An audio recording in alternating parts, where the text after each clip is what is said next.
Hello everyone, this is Planckera, and welcome to my universe. So, gonna continue on here. I think things are starting to look pretty okay here. Okay, I'm gonna continue with hiding my foreground and lighting, just so I can finish drawing all the things. And as usual, I will be starting with corrections. I think just the angle of this smirk and how high up into her cheek it goes keeps throwing me off because the mouth is still too low. So. Let's see. Okay, I have it all in one layer now. Yeah, that goes way up there. And I keep not respecting that. Oops. If you ever see those moments where it just looks like I randomly let go of my selection, for some reason, my computer does not always respect that I'm still holding the thing down. Oh, no, I don't have that in the right spot. I need to get the little chin bit too. There we go. So yeah, I gotta start with cleaning all this up again.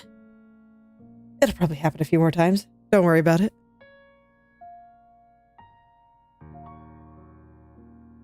And unfortunately, I think it also means that I have to completely redo the blush since I have the lower lip part on that layer as well.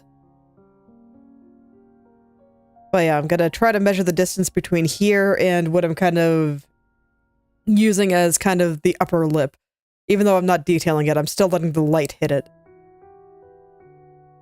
So I'm using that distance to kind of gauge where some of this should be.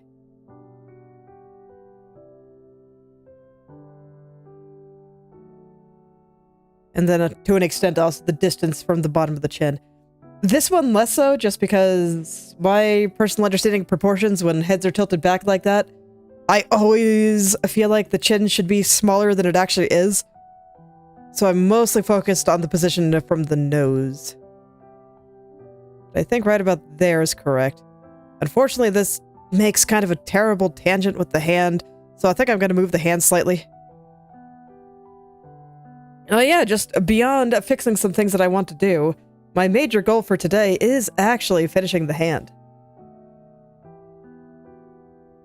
Let's just push the hand a little bit further over, so this way it is firmly on top of that there. Like, just to explain what I'm talking about a bit more, because this is one of those slightly abstract things. You can see here that right now they're just like barely touching each other, just barely.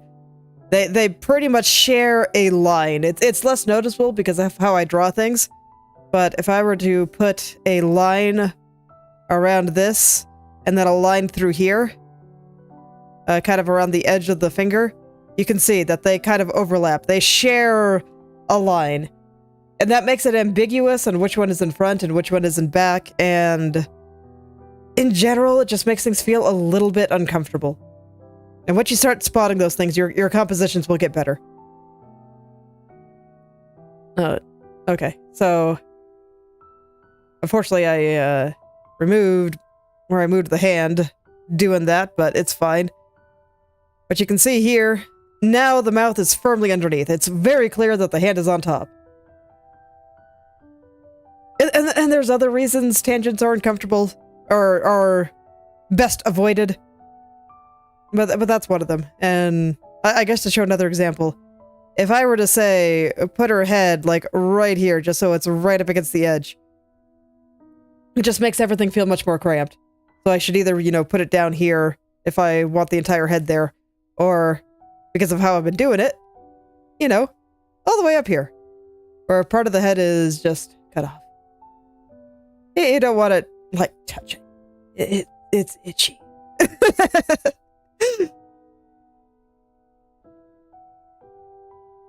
Okay, let's reconstruct the head here.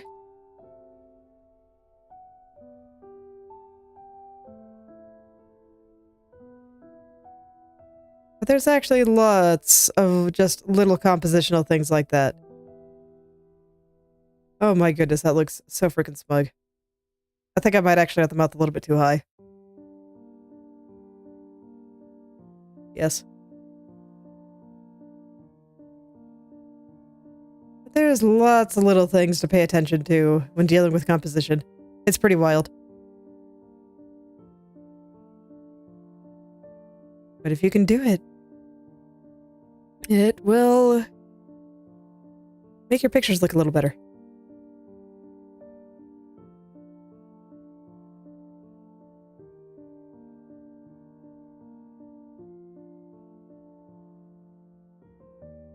Okay, and unfortunately I killed the little thing on the lower lip here.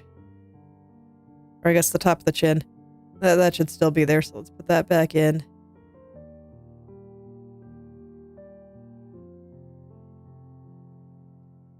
Let me just look at it here.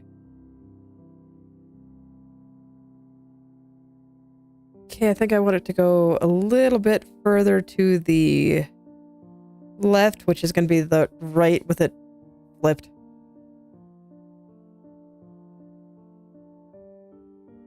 I'm trying to kind of line it up with her eye here. And just because of the wideness of the mouth, it's...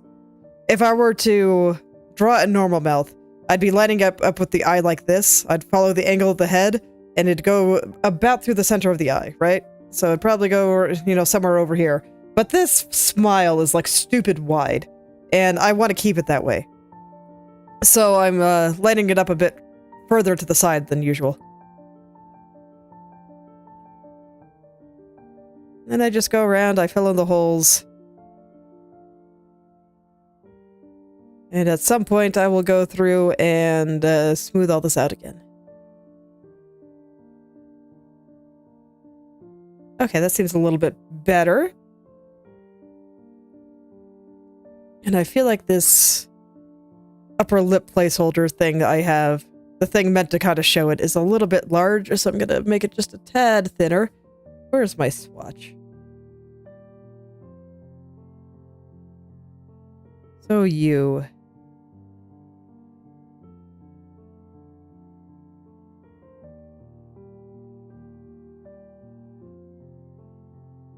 There we go. Okay, I think I can be happy with that. And now I just gotta put everything else back. The downside of reconstruction. But before I start doing that, there is one last tiny thing I would like to do, and I want to make this eye just a little bit bigger. Just a little bit.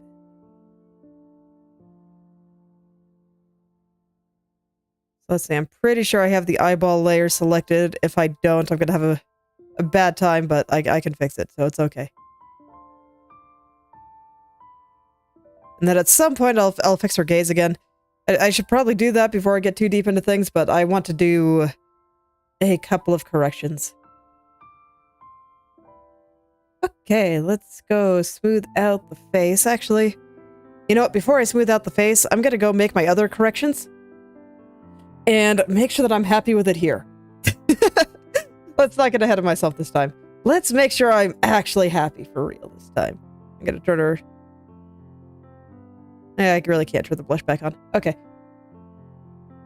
So I keep not being sure about where her chest is here.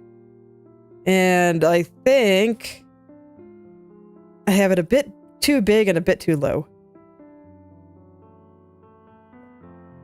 So I would like to kind of start pushing that back into place here. I have been struggling with this angle so much.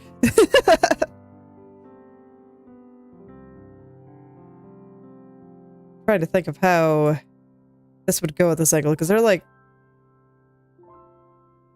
Let's forget the hot pink. I want to see something. So, basically I have a chest going here, like... This side is going to be being pulled up a little bit, but let's pretend like that's not true right now, just to make things easier for me. So if I'm following the angle of the shoulders here... I don't want to do it with an airbrush. Okay. To get something like this, and if I'm doing triangles, I believe that this kind of sums up what's happening here. And then we'd see part of the side there. And this isn't entirely accurate. I should probably make it a little bit more accurate than I currently am. Yeah, let's figure out the actual side here. Did we not see the side? As I have it drawn here, no. So... But I'm pretty sure we see the side here, so that just means I have it drawn wrong.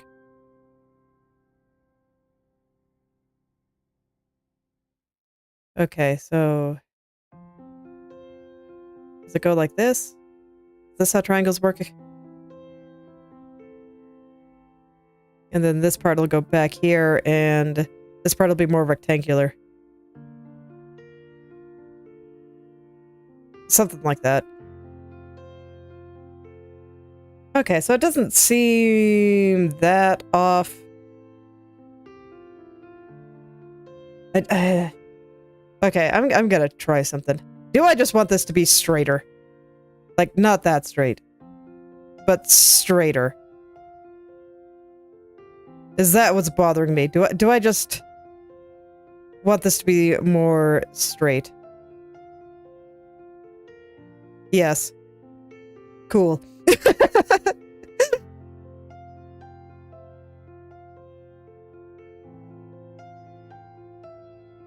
And then this side can be round because that's just the angle that it's being shown at. So we see kind of the more round squishy part, whereas over here is kind of where it connects to the rib cage and it's more bony.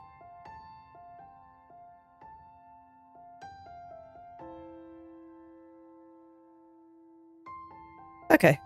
But I'd say that looks a little bit better.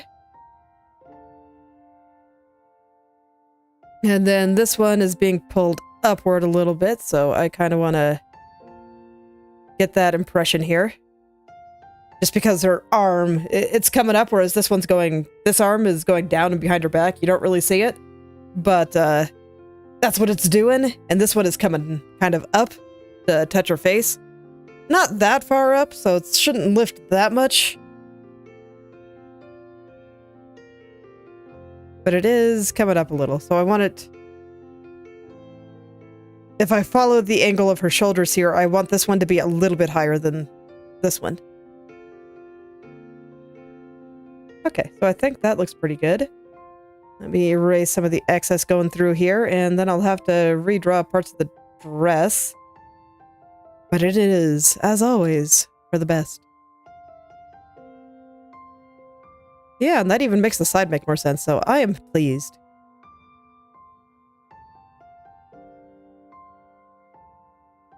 I am. And then over here will be dark. It doesn't connect over here. It stops connecting like right over here. Okay, and fill in the hole over here now. So these guys connect for a little bit.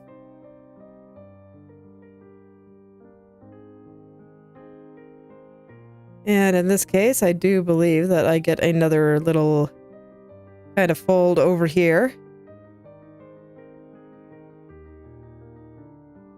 So something like that. And while I'm thinking about the dress, I kind of want it to floof a bit more, so I'm gonna pull this out just a little bit. This does mean I'll have to redo parts of the edges, but you know what? It's okay.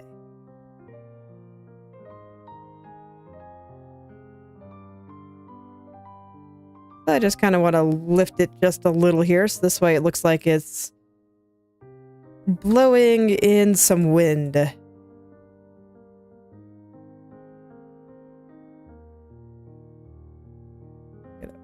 push this over here a little bit, I think. And this over here. Make it go whoosh. Whoosh. The sound effects are important. They actually will help you draw. Unironic.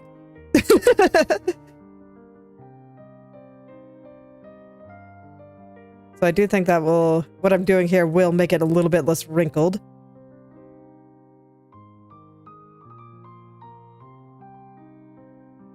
Okay, and then I will do something similar over here. This means I'll have to care about the shape of the legs a little bit more, but you know what? That's okay. I can do that. Let's connect those with where I think the hips are a little bit better. Probably something like this. Okay. And since I'm kind of caring about the legs a little bit more here, we'll have this one going this way, and then a...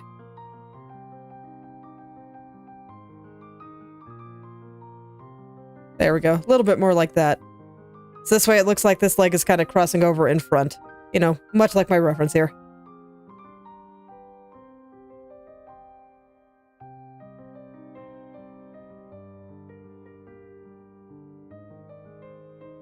I think I might actually make her just a little bit bigger.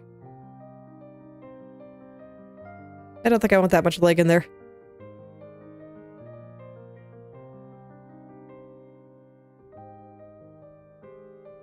I'm gonna have to do so much reconstruction of the background here.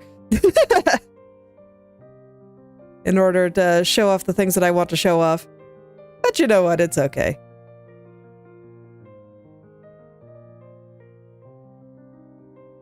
Okay, now I can ask myself, do I still like the face? Body certainly looks better.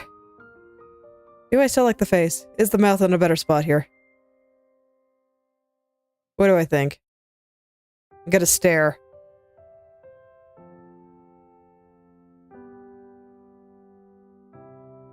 Do I feel like it is too high or low? Let me just take a look here. Okay, maybe I should measure a little bit. So if this is the length of the head here, I have declared the halfway point about here. Halfway between that and the bottom of the chin should be the nose, which is probably...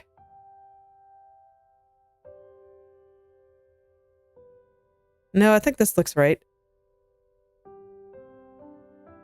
It's like maybe I could lower the nose a little bit. It's just anime messes with the proportions a little bit. Is the nose too high?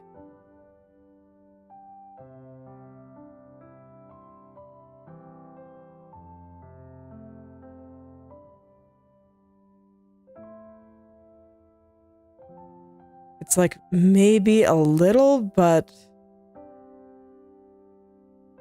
I guess the big thing is the chin too big? Maybe a little. Okay. So what I think I'm gonna do is I'm just gonna grab this part, you know, in theory, and push it down just a touch.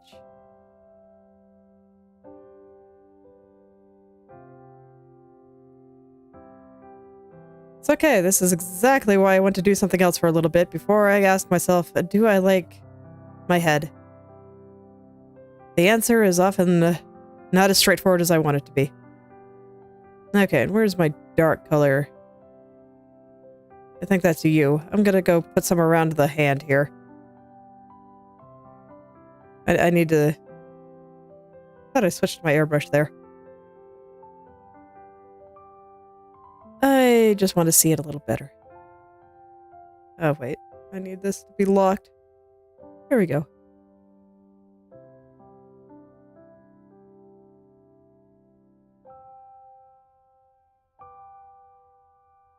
Compare that to... here. Okay.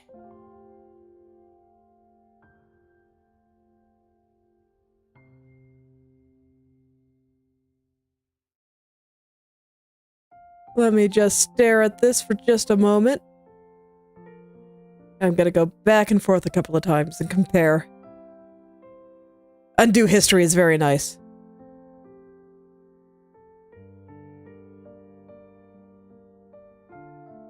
There. Or there. And yes, that small change makes a huge difference, so I want to make sure I get it right. Here. Here is better. Okay. So nope, I had it right. We're good.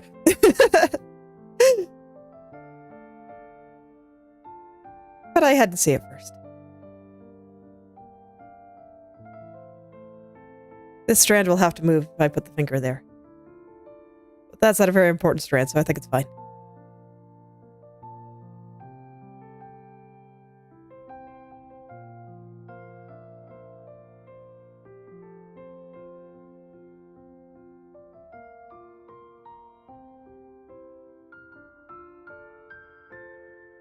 Okay, yeah, I think it's good now.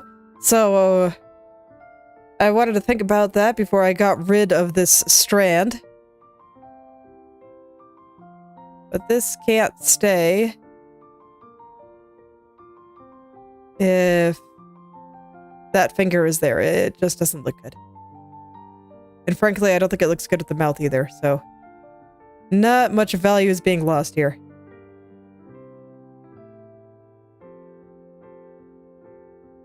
Sometimes I feel rude saying that stuff like that about certain aspects of my picture, but it's true.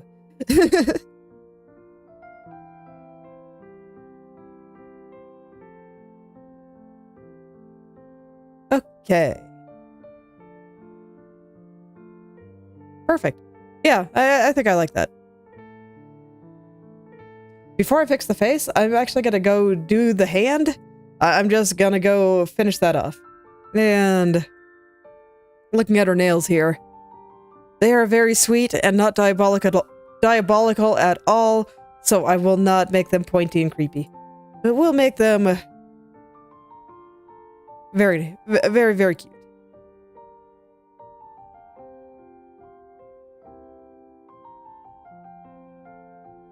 Okay, so I think I mentioned last time that it was time to kind of perfect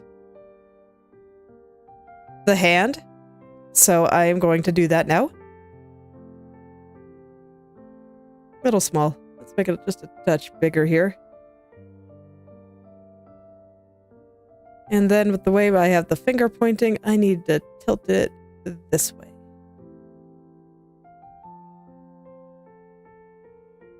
Which might make it a little small again. Let's see. The finger is tilted a little unnaturally, and I think that looks good, so I better do the same thing with the nail. So this way they work together. It's one thing I learned from playing team-based competitive games. You gotta work together no matter what. You can be objectively correct, but if your team's doing it, you better go do it too. Can't go halfway. You'll have way better odds if you just roll with it. So because of the extreme kind of pushing feeling I have on the finger here, I got to do the same with the nail, even though nails do not curve like this. They don't. Like, this is not something that would happen in real life. But trust me, it'll look better. Maybe not this much. That might be overdoing it a little. But it will look better. Just one of those silly things.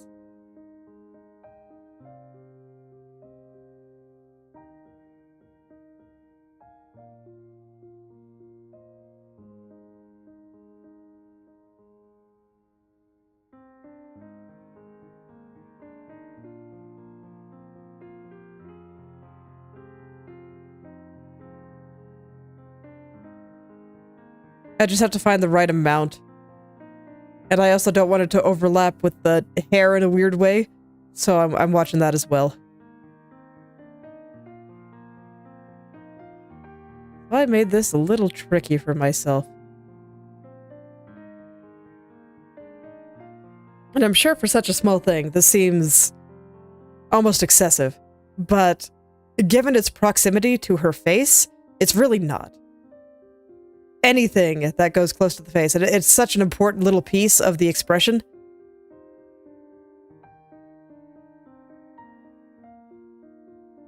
That I gotta get it right.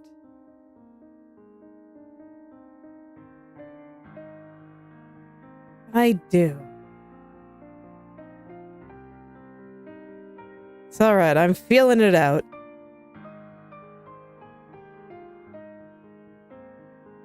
I'm feeling it out. I'm just gonna carve it out from all of this. How does that look so far? I need more curve right through here.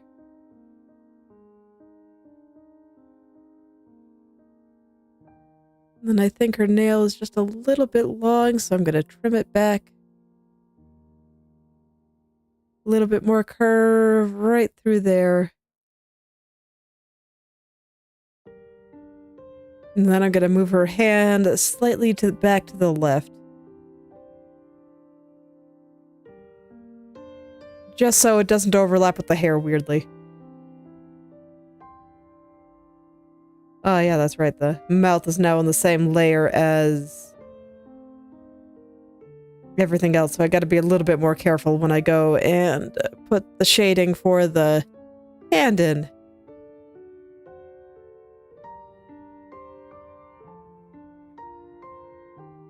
Okay, but I think that's about what I need there, and I don't think I have shadow colors for you yet, but I don't think I'm gonna do anything very special for this, so I'm not gonna make a swatch for the nail. Actually, is it the same color as her eye?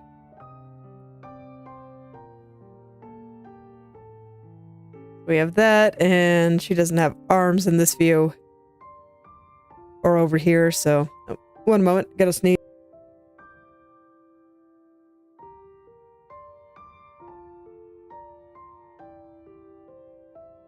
Ah. Fall allergies are here. They're pretty close, but not exact. Okay. I was thinking about using the eyeshadow for this. You know, the eyeshadow color I used over here. But no, I think it'll get its own. Okay.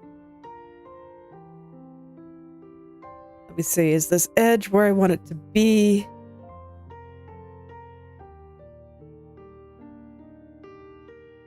Almost. There. Okay, so yep, I think that is good. So I'll just go ahead and pick a color here. I have the right one, don't I? Yes. Okay.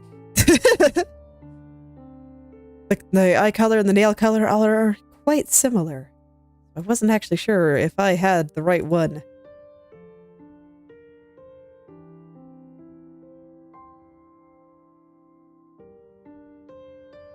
Too hot.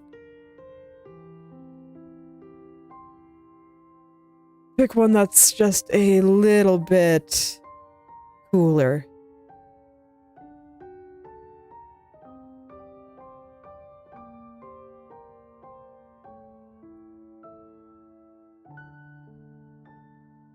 Okay, there we go.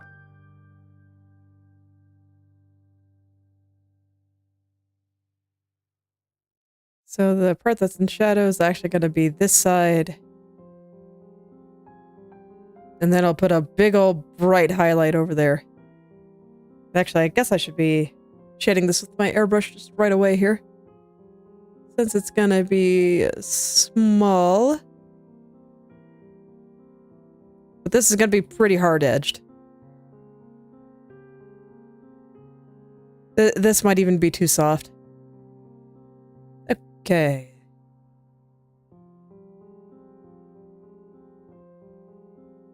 Let's go pick a nice highlight. For that, I'm going to put it in the realms of the yellows and the pinks. I want something a little bit lighter than that, but not as light as what another layer of overlay was giving me. Okay, so now I will get the side here.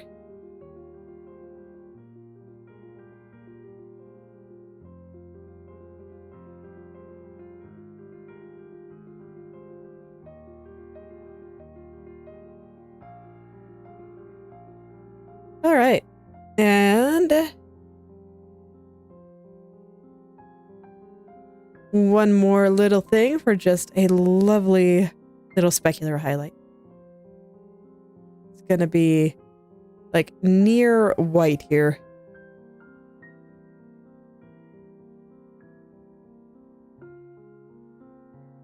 It actually literally might be white.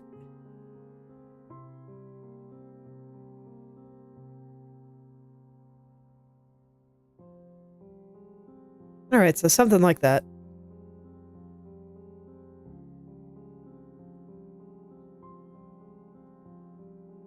Okay, so yeah, I think I'm gonna go ahead and just finish off the hand here.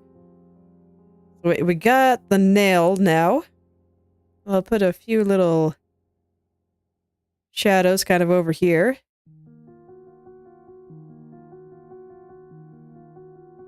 Because I think that this area won't get very much light at all. And then I'm just gonna kind of correct some of these colors here. So that this way it'll better match what I have on the face. Since I did change the colors a little bit. I thought that that paint color I was using was just a little bit too hot.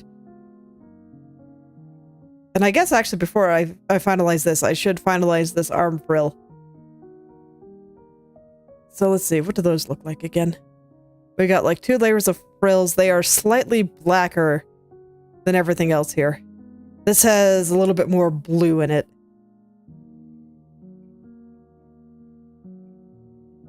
It's also a little bit lighter. Okay. Just want to stare at that for a second. So I'm going to construct it with just my usual hard brush. Find the edges and everything, and let's see, where's your wrist?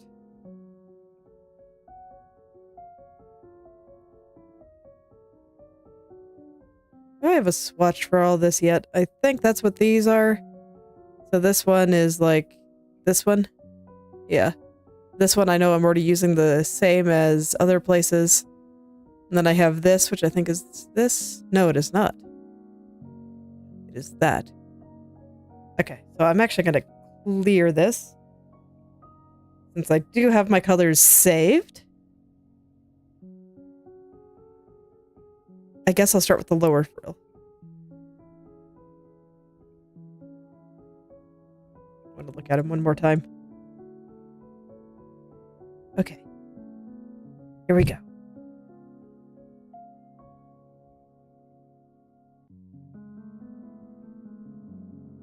Here we go.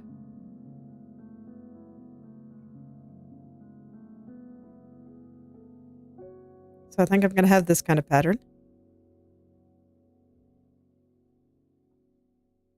With maybe one more kind of coming out over here. No. It does wrap back around that way. Okay.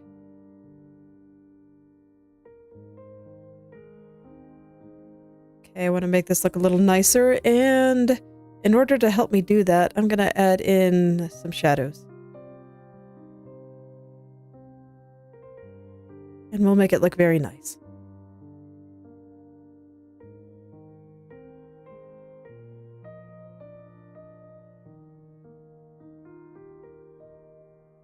Okay, so this part is going to be lit up. This part is all shadowy. And then we have this part that'll be lit up. And this part here that's shadowy. And I think that's good. And then I'm going to take this color from the dress, which I think is this color, so I should take it from my swatch. And we're going to let this kind of wrap around her hand. So it's going to do something like this. Okay. And now I want another one. Where just for the sake of convenience, I'm going to invert the colors here. And then this one will come sit underneath. It'll be on top over here, but it'll be underneath everywhere else.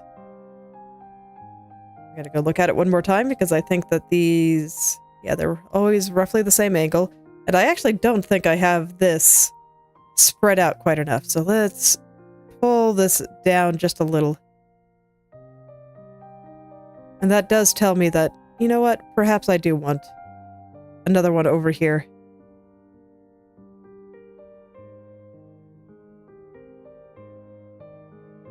In which case, this part that wraps around would be in a slightly different spot.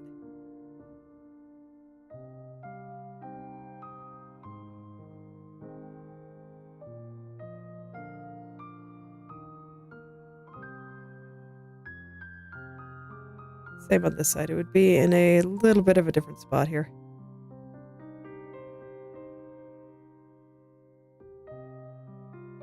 There, so now it looks like it's fanning out at a sharper angle here. Still don't know if this is quite right though, so let me sculpt.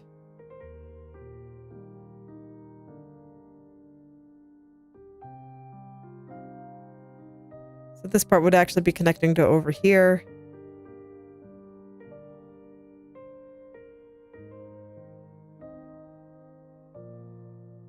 Gonna put the colors back so I can see a little better.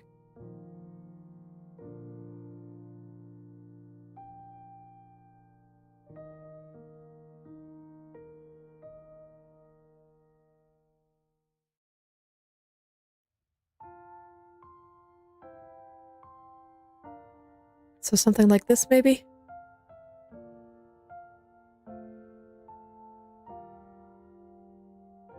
Perhaps?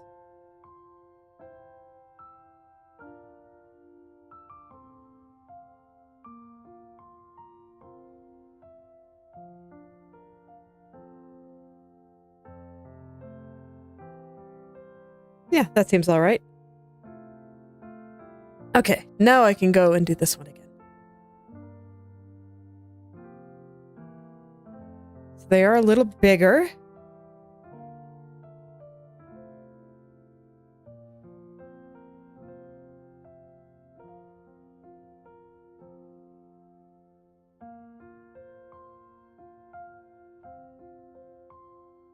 Then from out here, I do really want to do some like hardcore studies on frills because I am not currently satisfied with how they all turn out.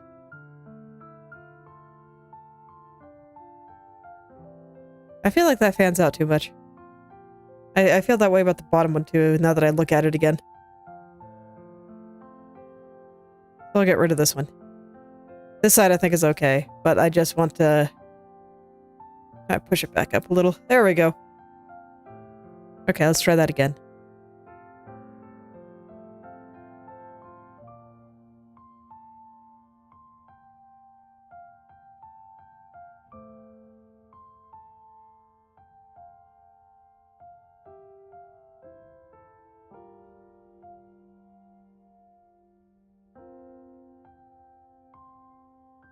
It still doesn't look frilly enough. I want more frilly parts in there. Needs to go up and down more, be finer. Okay, and then I'll kind of pull what I want out of this.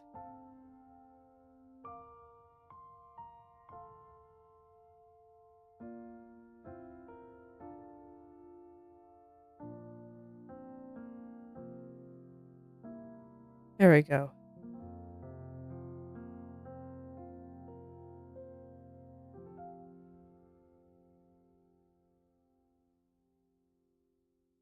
There we go. And then just due to the angle that all of this is at, I think I actually want to pull the center up. Not warp. Liquefy. Here we are. Because when I think about how this would wrap around her hand, if I bring out the hot pink again, it would be like, okay, her arm is going to be going this way. So this should wrap around like that. Because yeah, just thinking about it from like cross-section, the way the arm wraps around is like this. It's going back that way. So we'd see it kind of be like this. These look like they could be wrapped around the arm, whereas if I tried to put one this way, it would look a little weird. It would look a little weird. But if I, on the back arm, if I put it this way, then that's right. The back part back here. So, just one of those things. That's just how the perspective works out. So I'm gonna alter the shape of the frills a little bit again. And I think I'm probably zoomed in too much. I should zoom back out.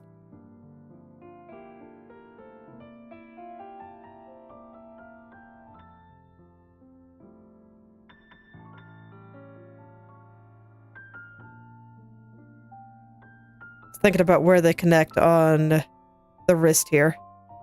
I'm probably gonna have to do a lot of this arm along with it. I don't think I'm gonna go into the details of her outfit. Like, if you look at what's on her arm here, she's got those little holes on the side. Not gonna draw those yet.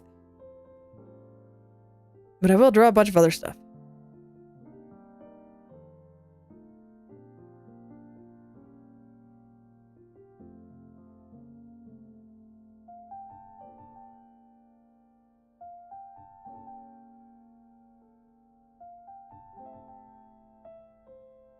Okay, so the dark.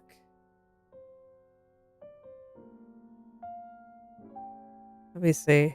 I think this is going to be lit. So this one will be dark. This will be light. Dark. There we go. Okay, and then what's my highlight color for my dress? I believe that is you. For the frills specifically. So that'll be lit, you know, like this. Okay. I think I'm just gonna add that with the airbrush directly.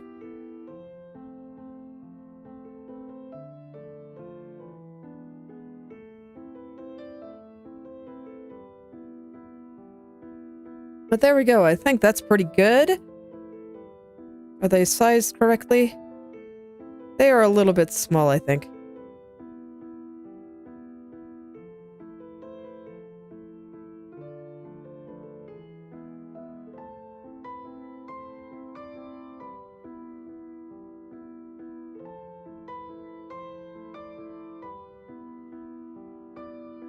And then I'll worry about connecting them to the arm. I don't want this one to come out a little bit more.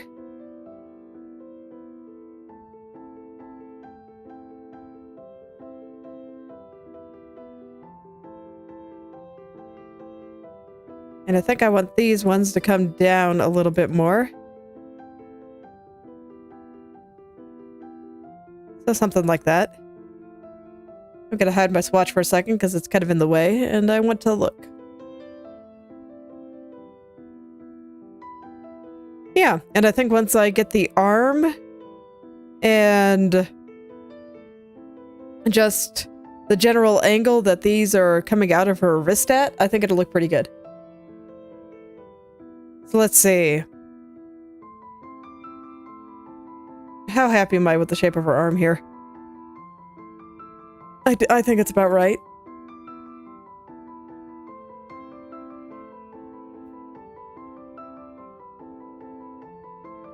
So it's unclear to me exactly how these fit together. So I'm just gonna say that it's sewn on the end. So like there's no bit underneath her or something. Nothing underneath this glove. It is just sewn on top. Okay, so I'll go ahead and perfect the arm bit here. Like I said, I don't think I really want to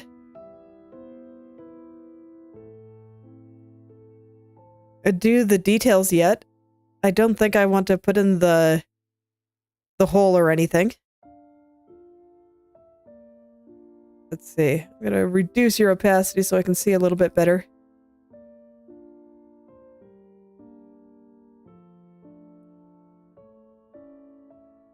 I think I will invert the color too. Just so that this way I can very clearly see where this will be sitting on her.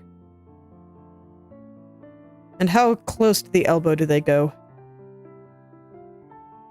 Pretty close. The elbow is like right there. So I'd say pretty close. Do I have her forearm too long? A little bit, actually. I think I do.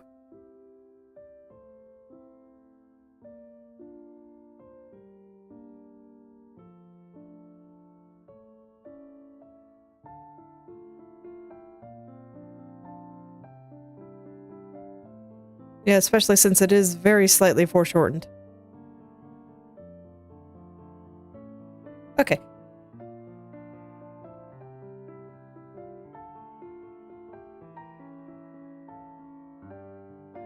Connect them again, and now I need to get it the right shape, because right now, that elbow, that is a thick elbow. It's okay, I did what I had to do in order to get it into position, and now that it is in position, I can make it look nice. Okay, so I'm gonna hold off on the arm frill for a second. It's tight against her arm, so I can just worry about drawing the arm here. And then draw this on top of it.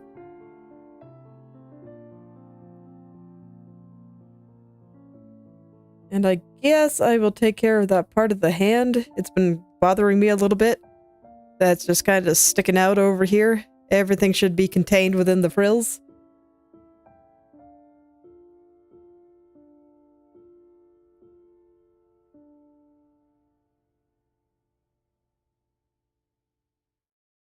Okay, yeah, this all seems fine. I guess I'll hide the frills for a second too, and just focus on the overall anatomy of the arm here. We got a wrist here. It'll all kind of connect in like this. Oh, I have that thumb drawn way out there. I could barely even see it. I guess it just kept getting covered by everything, so I never noticed that it was just doing what it wants.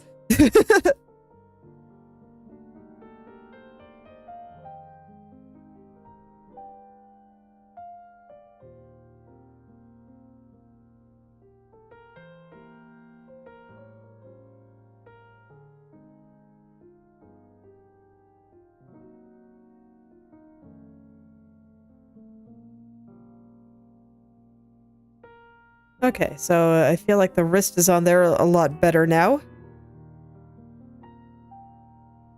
Honestly, probably should have done this before I did all the frills, but I actually thought that the arm looked pretty okay until I looked at it more closely.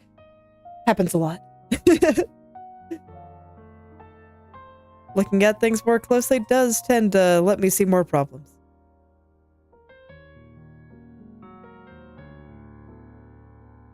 Let me see, where do I see the muscles on the arm there? Okay.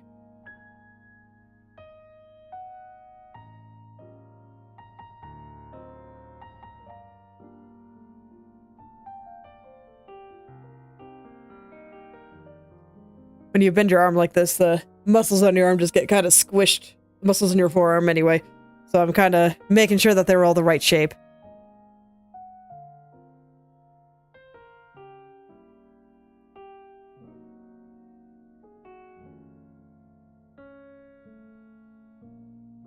Make everything just right, and I can add in all those lovely lights and stuff once I'm satisfied with the just overall shape of everything. I don't think the back arm should be showing through here at all. Here, yes. Here, no.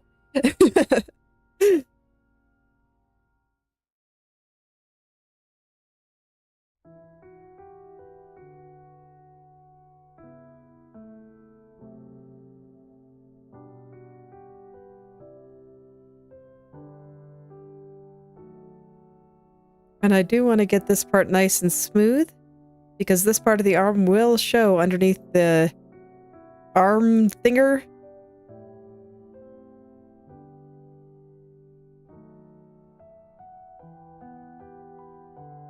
And I want it to look nice when it does. This doesn't quite connect to the wrist, but I think it's fine. I'd have to adjust the hand, and I don't feel like scrolling back up. It's all going to be covered by frills anyway, it's fine. At this point, I'm feeling pretty good about the way the arm looks.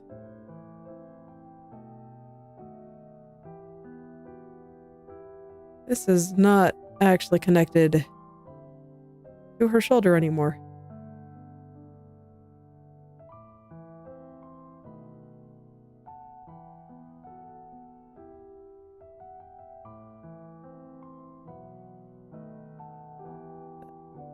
I think some of this is going to get erased, but I want to make sure that it connects to the shoulder properly.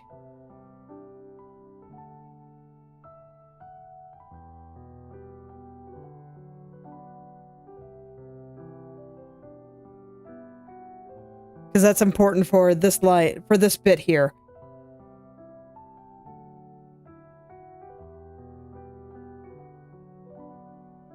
And also for the little sleevey. So this is currently not sitting correctly on the arm.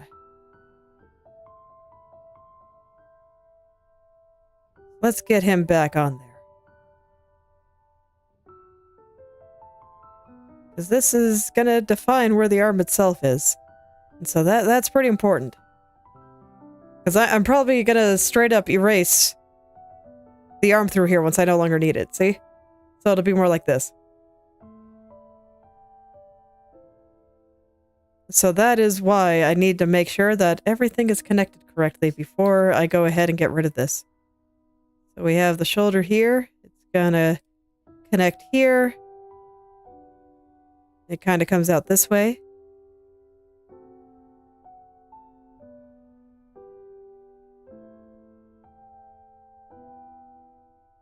And that also means that the part of on the body that will remain there in the end needs to be adjusted.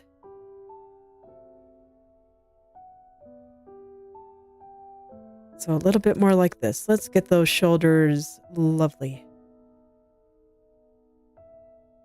Just...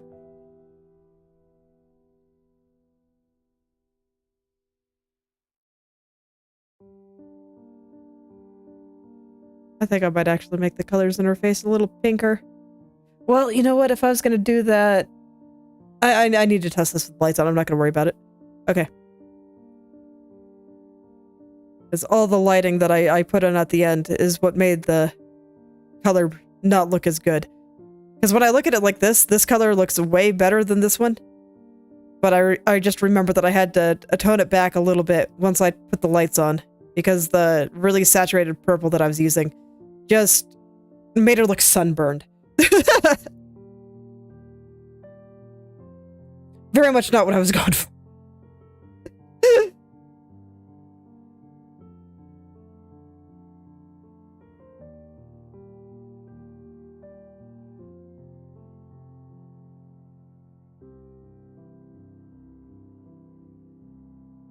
Okay. So at some point I'm going to have to, you know, smooth out her chest area and stuff anyway, so you know what? Why can't it be right now?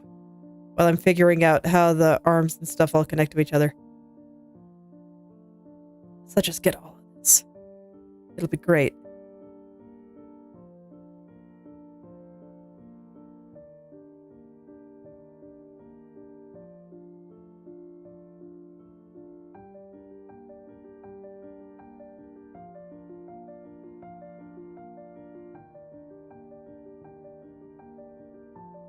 It'll be great. I have the layer locked right now. I'm trying to get that pinch in the neck. Just really nice here.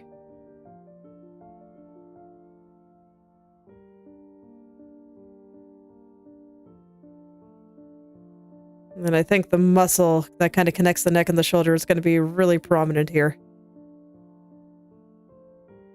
And I will adjust the choker accordingly. Just based on what I'm drawing here. I guess I'll do it now. All this has kind of been liquefied to oblivion, so... let's get some nicer looking things going here.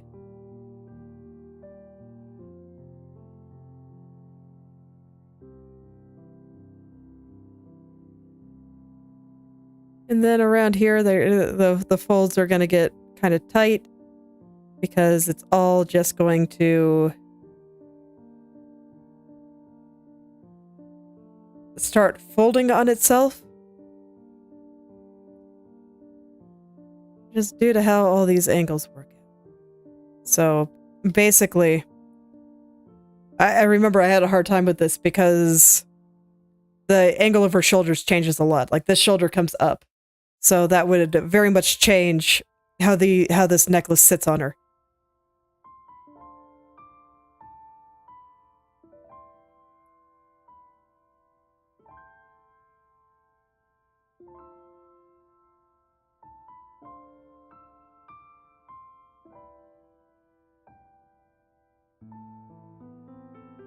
And so now the angle of the frills is going to be a little bit different down here because it's turning a different direction. Okay, now I want to make this sit on her shoulders again. So over here. That will cut off a lot of these frills there. Okay.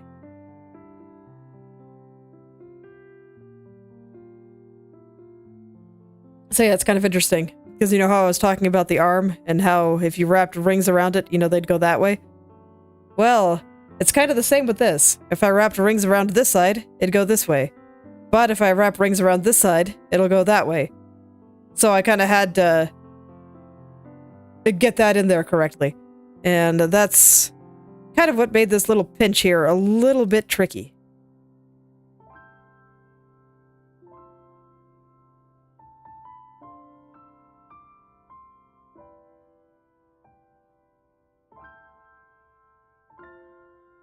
So these frills are going back, but these ones are going forward. Okay, but something like that I think should be good. Certainly enough for what I'm doing now. Let's see, I guess I'll do the little sleevey. Where does that sleeve go again? Doesn't, like, quite go into her armpit, but it kind of wraps around that general area. So I probably have it a bit too high here.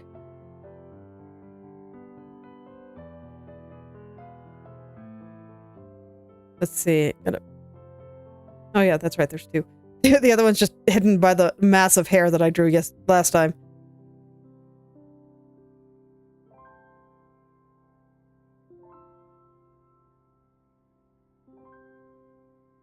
Okay, so I want to show where the thickness of the arm is. I have it kind of at low opacity right now.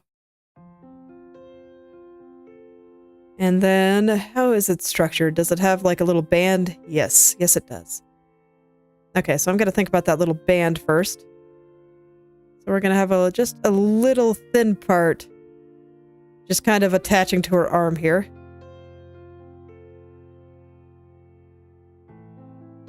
I think I said while drawing Koromaru that thinking about how your character actually gets their clothes on and off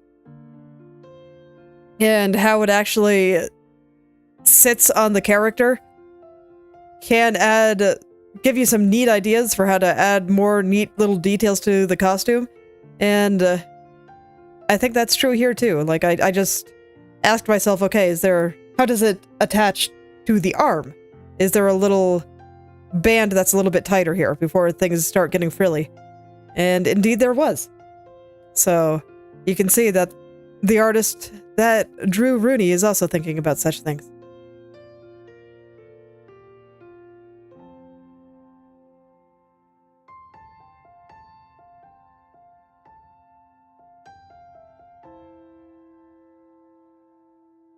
It can just give you ideas for where to put things. And how to make fasteners and all those kinds of things just a little bit more interesting. As opposed to, you know, just putting random patterns everywhere. Like, don't get me wrong, random patterns can be fun. But they don't really tell you anything about the outfit.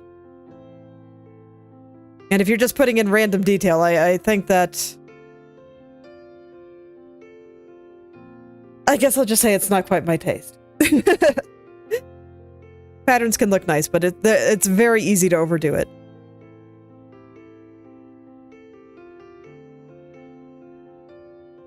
I'm just trying to get the shape of this looking nice. I am not quite happy with how it's frilling out. I know why I'm not happy. Okay, I'm gonna try again. I'm gonna focus on how this should be shaped. So if I were to wrap bands around this part of the arm, they do go this way. So that means I also want my sleeve to follow that. So let's get this on there. And if this were to follow that, I will just draw the band first. This is too thick to be the band, but I think it's fine. And then, Get the frill coming out here, and they will kind of follow this shape. I'm gonna perfect how it sits first. And it's a little hard because the sleeve is angled. It's not just straight wrapping around, it's angled. So I want to make sure I capture that as well. And then if I were to draw a frill, like if it was just sitting on the arm, it'd go straight down this way and we'd do the thing there. But it kind of poofs out. And to an extent, I also want it to look like it's blowing this way, so it won't poof out quite as much. It'll probably do something a little bit more like this. So I should keep that in mind as well. The kind of wind that I want to have going here.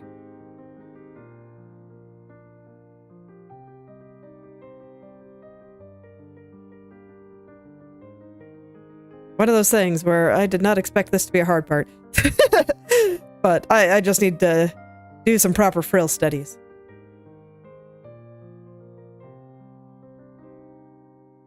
This way I can make them look extra nice.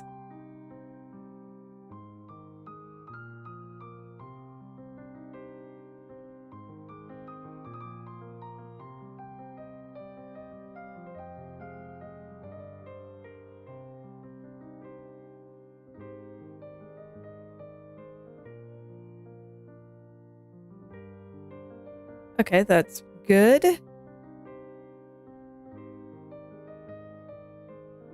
Gonna shave off a little bit more here.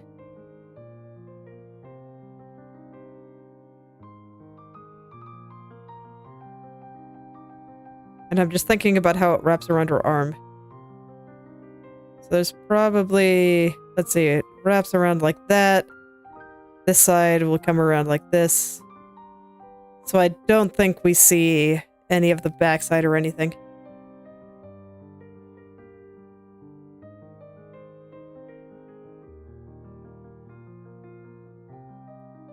But nonetheless, that doesn't look right. I'm gonna try again, just from the beginning. Okay. So we have the part that connects up here. It'll do something like this.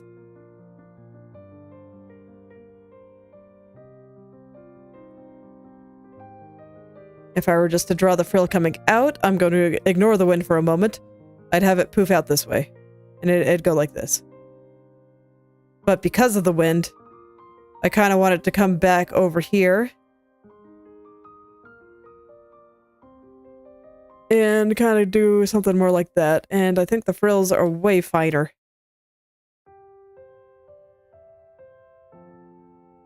And with the direction of the arm, I want them to go kind of like this. And this side is too long. Yes, they're very short. Actually, it looks like the bottom is flat. The frills just get smaller as it goes down. Okay.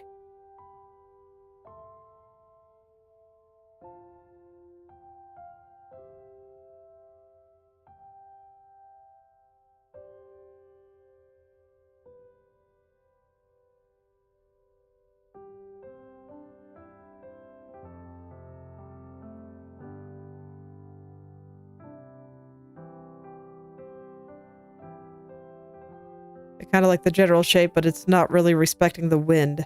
So I'm kind of trying to change the direction that I have it going in. Okay, so something like this.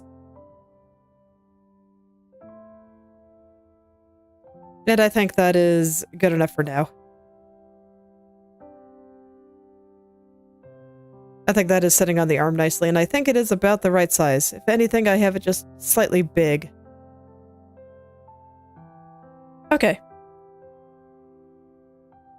So now I can kind of erase the arm all the way down here. And if I go onto the body part, I can draw the arm. And how it all connects just a little bit better here.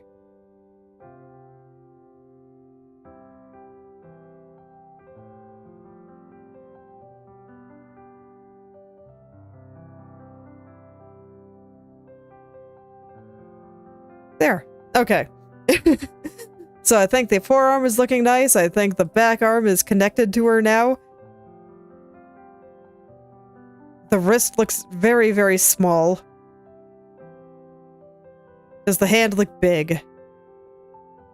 Comparing it to her face here. A little bit.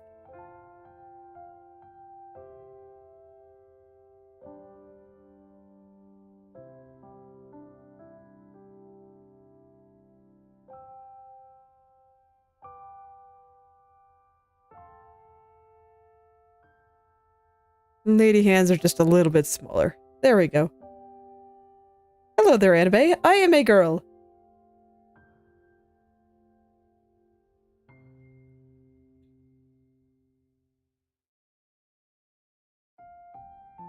Alright, so let's get this on there now and see if I can actually get this going now.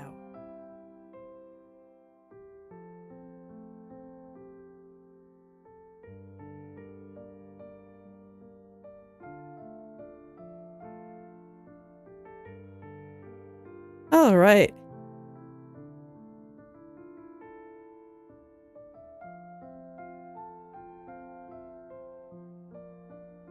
So I might need to invert the colors again, but right now I want to keep things nice and visible for me against the arm as I start kind of getting the big shapes of the sleeve in here.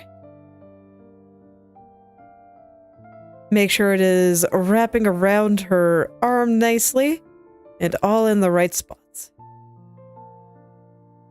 So let me see. I'm going to go look at the reference again here.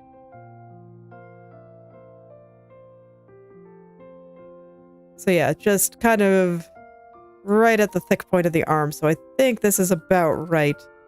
Maybe just a touch longer. But not much.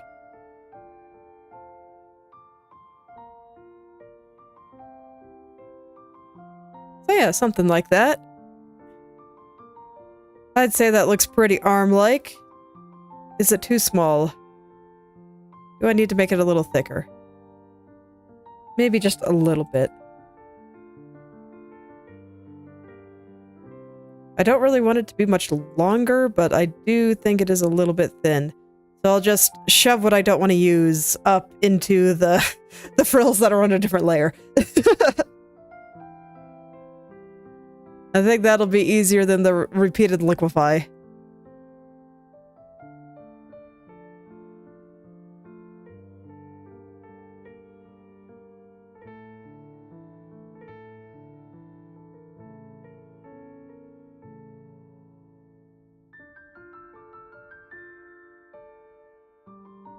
Okay, I think that looks pretty good. Let me just mirror this so that this way I can see here.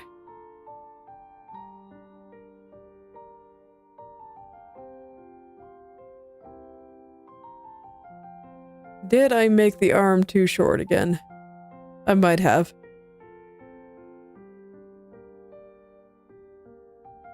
Arms always throw me through a loop. Okay, let's make that a little bit longer. Fortunately, you know, I have a bunch of extra arm now because I shoved it all up into the frills.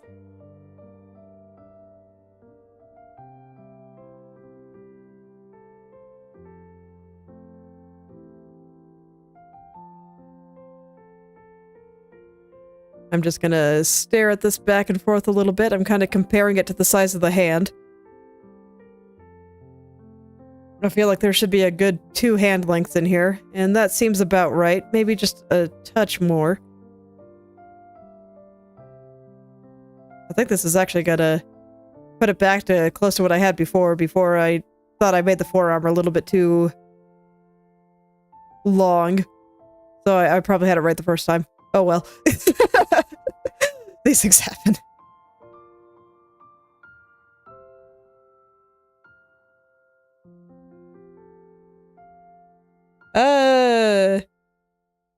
Not sure if I'm looking for a servant right now. I mean, I'm just here to draw nice pictures. Incidentally, I'm also married. I have 2 kids. So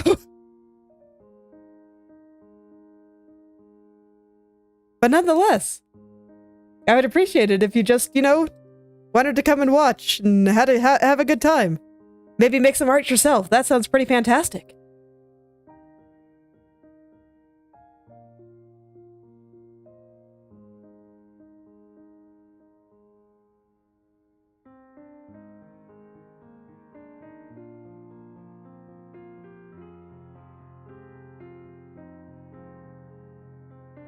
But yeah, I'm all about just making cool things.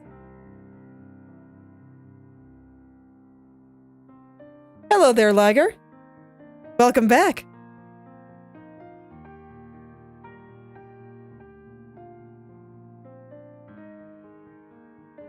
I am from outer space. It is fantastic there, I gotta say. Just the deep velvety darkness of space always makes me feel nice and relaxed.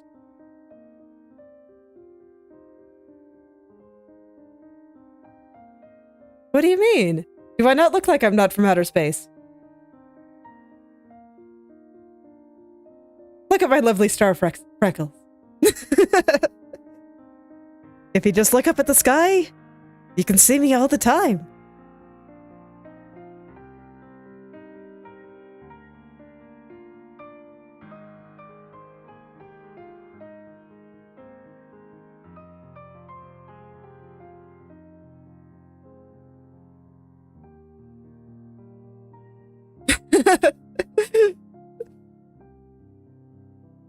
I'm glad. Right now, I'm just trying to make sure that everything is connecting together properly. Yes. That was the idea. I wanted to look like space because space is fantastic. There's so much cool stuff there.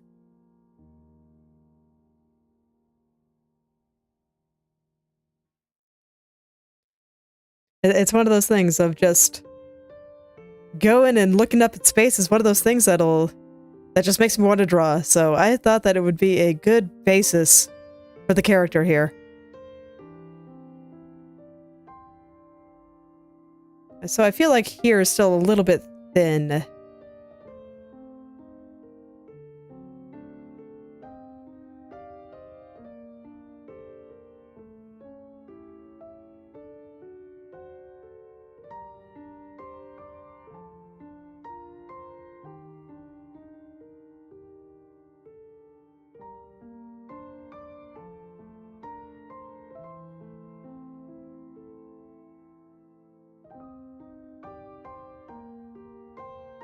Okay. Let me see. So how should this arm... Still back to thinking about how this arm connects here. So I know that, you know, if I were to put rings around it, it'd be going this way because it's coming towards us. So if I think about where this arm connects to the shoulder here, so we have a shoulder here and probably comes out like that. Where's the armpit? Probably a little higher up. And we get a little bit more muscle mass here, I think. Don't want her arms to be too skinny. She's got to be strong. Very important to be strong. Not necessarily like super muscular, but I don't want little tiny noodle arms either.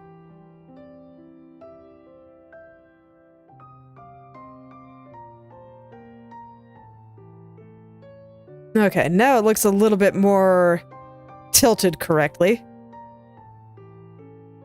So let's put the little sleeve back on there.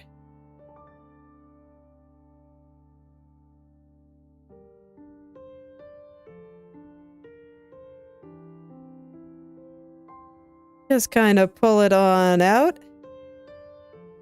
All right. So I do think that looks better. And just for the sake of my sanity, I want to adjust where the arm connects to the shoulder here.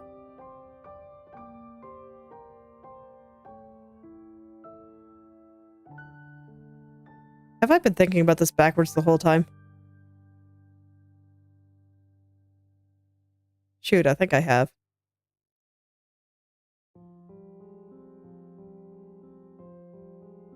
Okay. Yeah, I have been. So if I were to put the rings on, no, they go this way. Alas. Okay, well, that would explain why I was having trouble getting certain things to sit on her properly. I do that a lot. I blame the dyslexia. Yep. Yep. I got it backwards.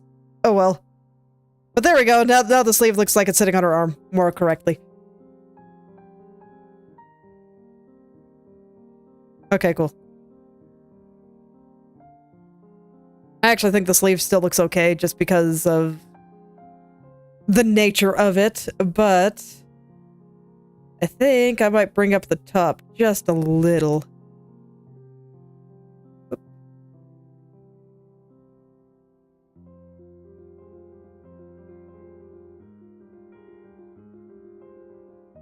Okay, and that's gonna have to be redrawn something fierce, but that's fine. Elbow looks a little pointy, so I'm gonna kind of bring that back just a little. Gonna reference my elbow for just a sec there.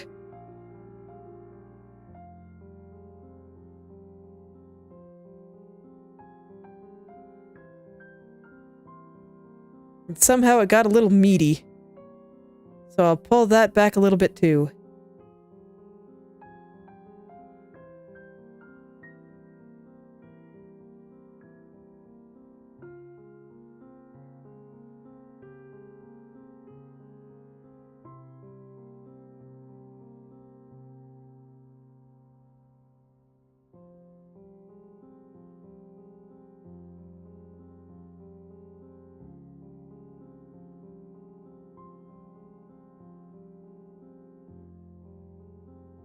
Okay, so I just want to shape this elbow correctly. I'm trying to get the entire arm here, so, you know, I might as well just shape everything to be just right here.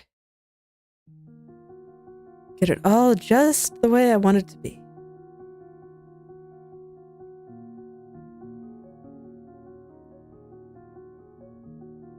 Okay, yeah, things definitely got a tad meaty there. But it's okay, I'll just take it back a little while I smooth all this out.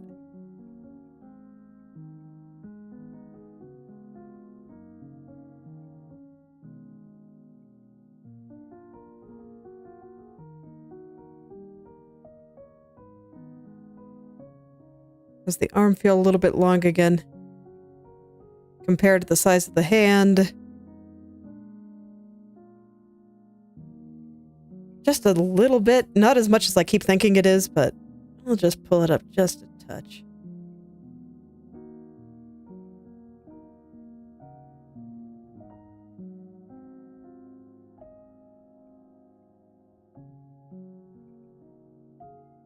That seems alright to me. Okay. I think I can be happy there. So now I just gotta connect the rest of the arm here.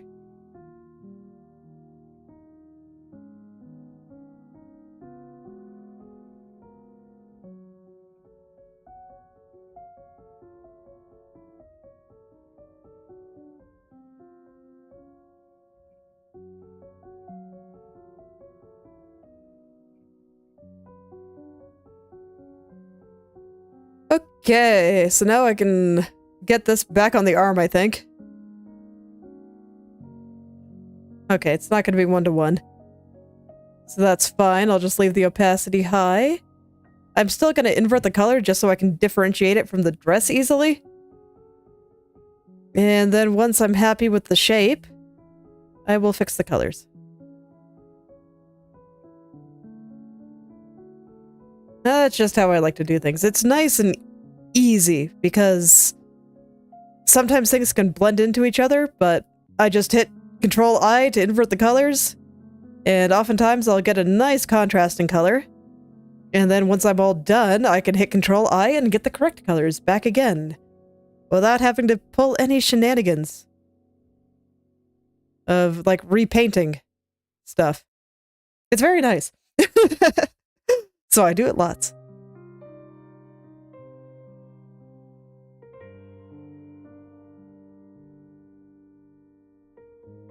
I do it lots.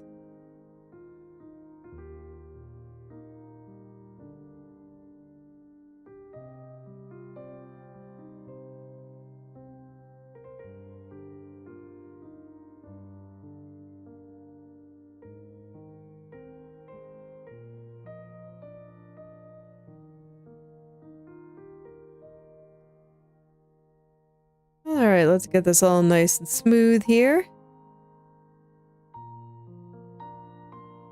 And now I can start with the light side, which, you know, with the colors inverted will be a dark side, but that's fine. But in my mind, I still see this as the light side. I have done the inverted color dance enough times that I can still see the colors correctly.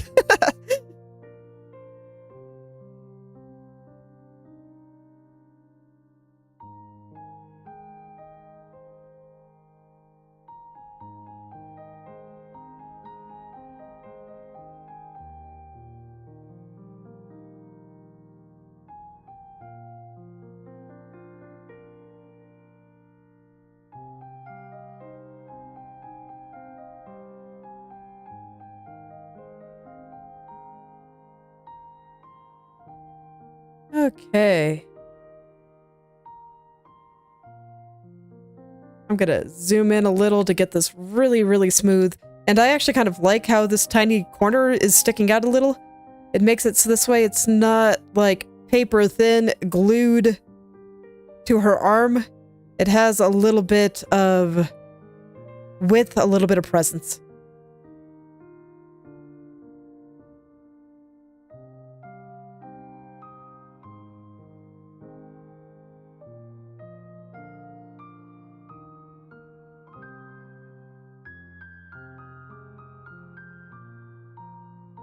Okay, and for this side, I actually think it'll be a little bit easier to do it with these colors.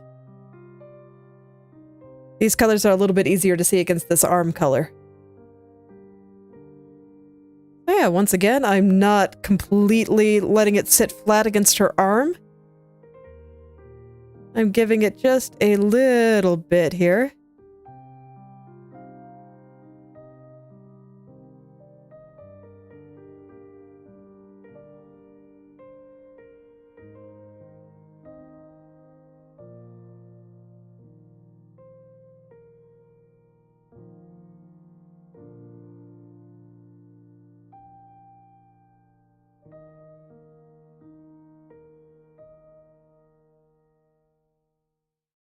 Okay. Wasn't quite satisfied with the smoothness of this in a couple of places. And here in particular, it feels like there's a little lump there. So I kind of want to pull this back. Make it a little straighter. There we go. Okay, back to the arm thinger. So before I add in like all the details, like that hole that's in the side and all that, I want to go ahead and get the frills on top right. I might go ahead and add it in after. We'll see how far I get on the hand. But the only reason I'm even doing this much is because I want to make sure that I attach the frills properly.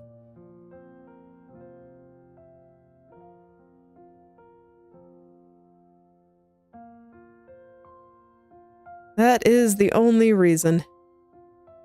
If it weren't for that, I would have just gone right into the frills and worked on it from there. Okay. So now I can start attaching these. Let me look at them one more time.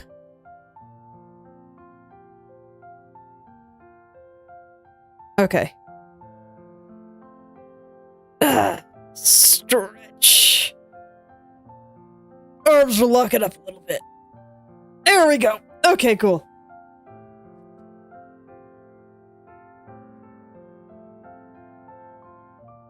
All right. Let's see what I got here. Okay,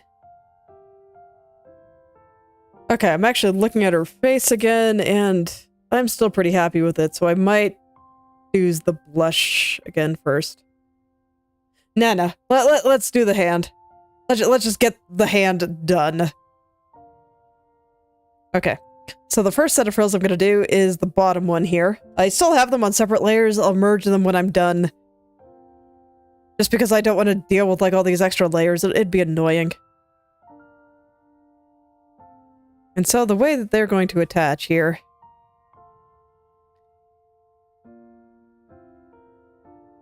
fact, I'm gonna hide the other layer for just a moment here. Let's see. So it's going this way. So they'll also be going this way. I'm gonna go ahead and invert the colors on the arm thing. Just to make the rest of this easier to see. So I don't have to invert the colors here while I'm trying to draw it.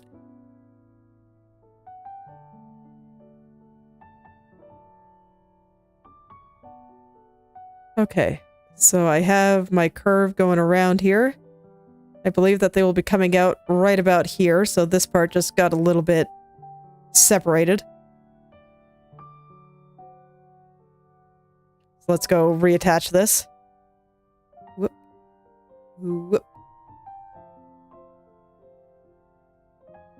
Kind of like that. This shape is weird, so I'm not going to do it like that.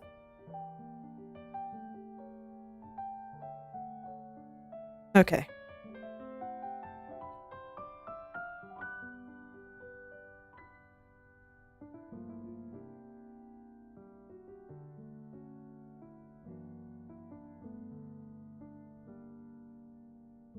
Get all of this attached here. It does look like I'm going to have to redo parts of the arm, but I kind of expected that, so that's fine.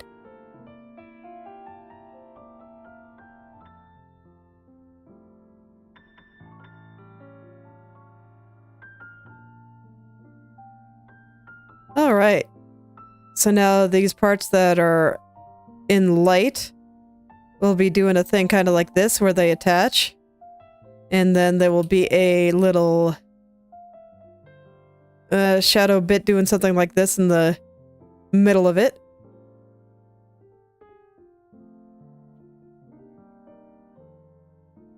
Let's get those on there. Make it all nice.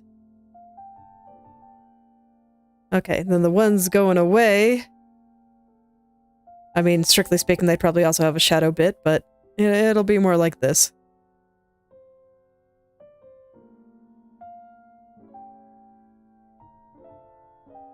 Where it kinda comes back.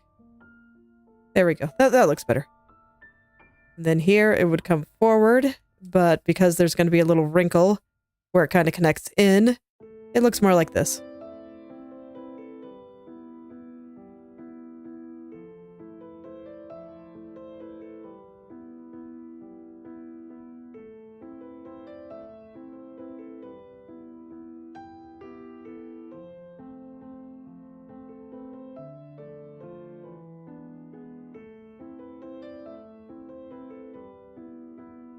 Okay, and then I want to pull out this part a little. It's gotta come down, wrap around a little.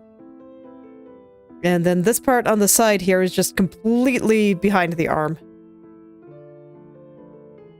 So something like that.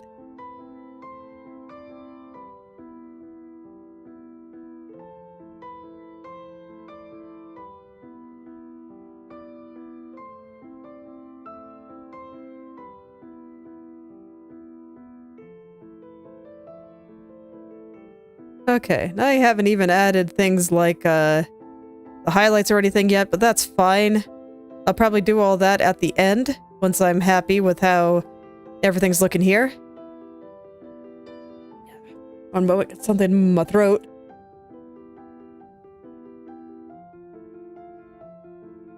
There we go. Phew.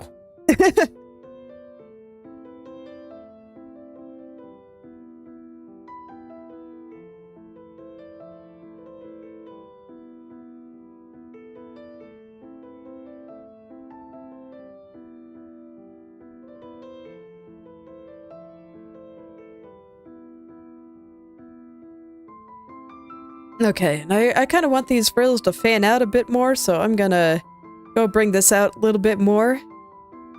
Oh yeah, that looks nice. Okay.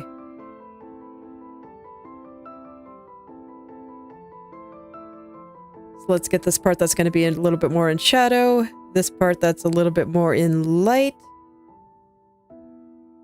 So this side will be coming down a bit more. Put a little shadow bit there, and... Alright, I think I've almost felt out this entire thing now. Sometimes I just gotta feel it out.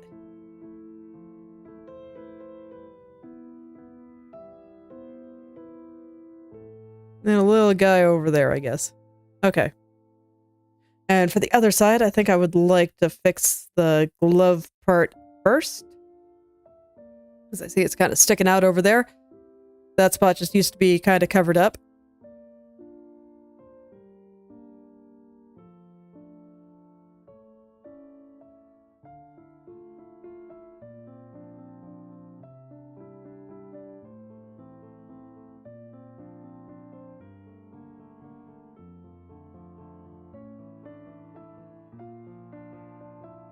Okay.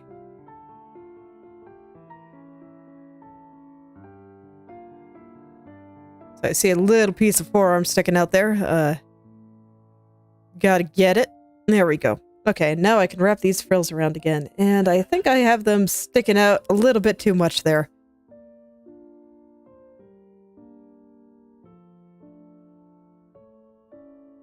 Just a little bit. So I'm gonna bring them back.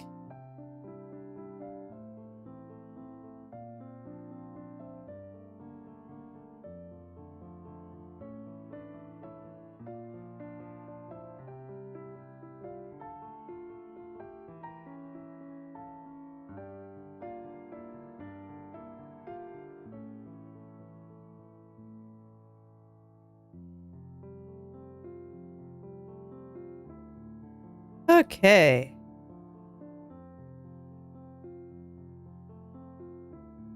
There we go. And this line, one of those things that, strictly speaking, doesn't make sense, but I kind of need it there. Just because I need to separate these two frills and make sure that they are both visible.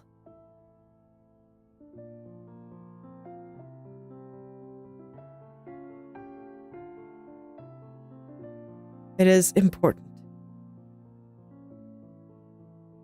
And now I want this to just be a little bit of a nicer triangle shape. I think I mentioned yesterday, but triangles are great.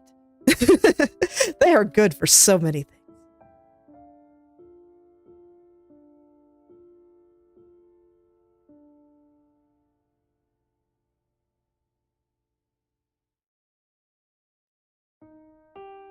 Okay.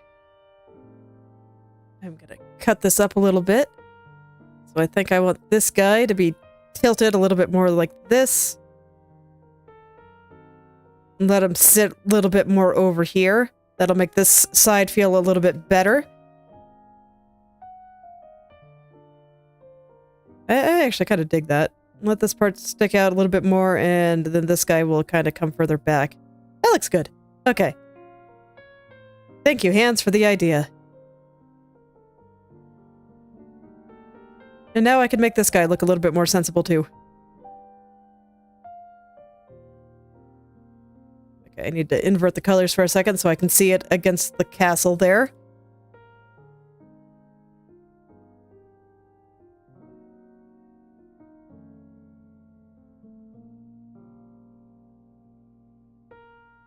Okay, so I think this should look pretty good.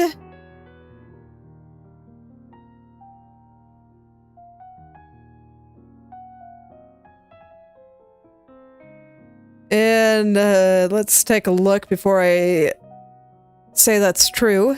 Yeah, I think that looks pretty good. I think that looks like this. Are they small? No, I don't think so. I think that's about right. So now I can go do the second layer, and then I can add the highlights and stuff and have some fun. Highlights make everything better. Okay, so in order to make my life easy, I will be no, not on you. I will be inverting the colors of the bottom one again, just so I can see a little bit better. And now we'll do that entire process again. Here we go.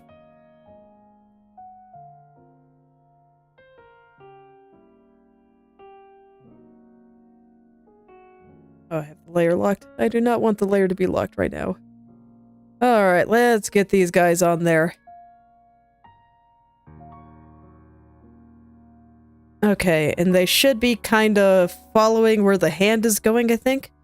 So let me push this over just a little. Like, it follows the arm more than the hand. Like, the hand is very much tilted at a pretty hard angle here. And I think that's fine. But I want the frills to be reflecting that.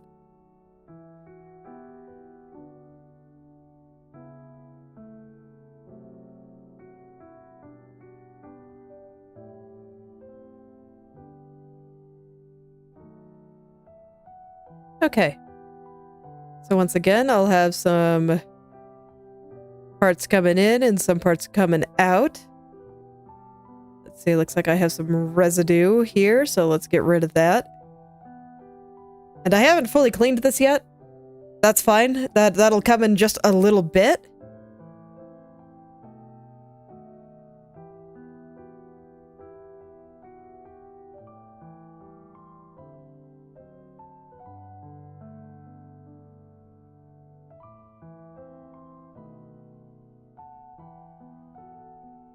Okay, and I kind of like the way that these are overlapping. So I'll go ahead and put a light spot here. It's one of those light spots that doesn't make much sense, but I think it looks fantastic, so it gets to stay.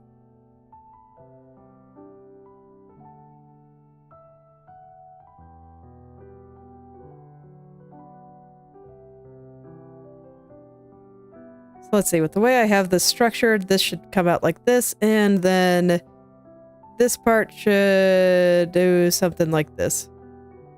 And that's a castle. Okay.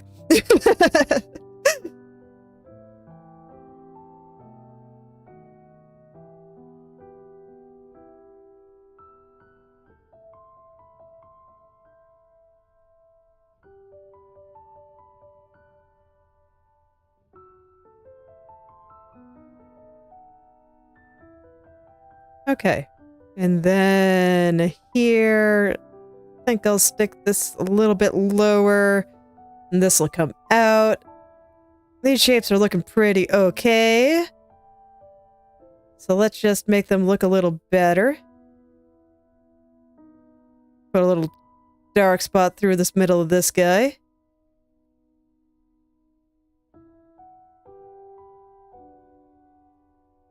Okay, and I think I about got this. Just had to slow down and really think about what I was trying to do. I think I'll add another just little dark spot right here, though.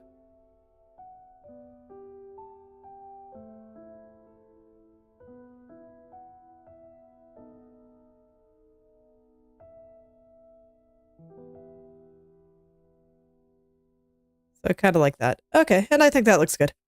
Alright, so now let's smooth all this out.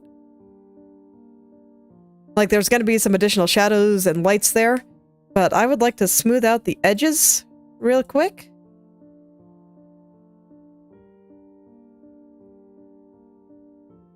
Get those just right.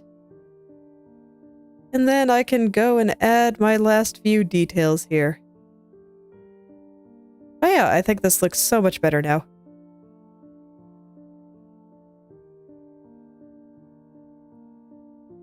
Like I said, I want to do a frill study at some point. So that this way I can draw them a little bit better. But until I do that, I just gotta take my time. Gotta take my time and think through every little piece of frill. And I think that's just what you gotta do when you're learning how to draw, and even just learning how to draw specific things. Expecting your brain to comprehend what you're looking at right away is maybe expecting a little bit too much of yourself. Brains are surprisingly quite terrible at actually remembering things and seeing things. They take a lot of shortcuts. This way your brain doesn't get overwhelmed every minute of the day. It's a good idea, but you have to turn that off if you want to draw well.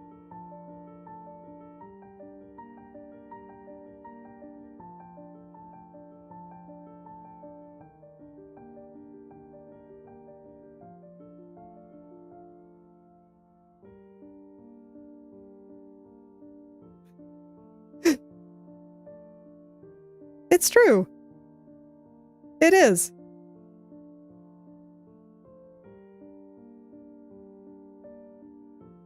Okay. So let's attach this into the arm here.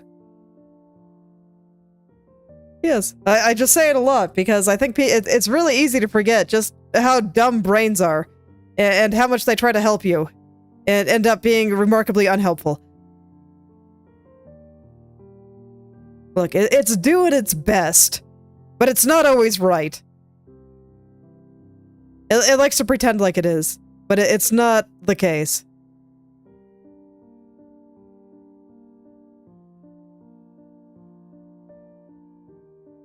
Okay, there we go. Gonna smooth all this out. It's all gonna get blended, so you know what? Smoothing out this much is probably a little excessive. I should focus just on the edges, really.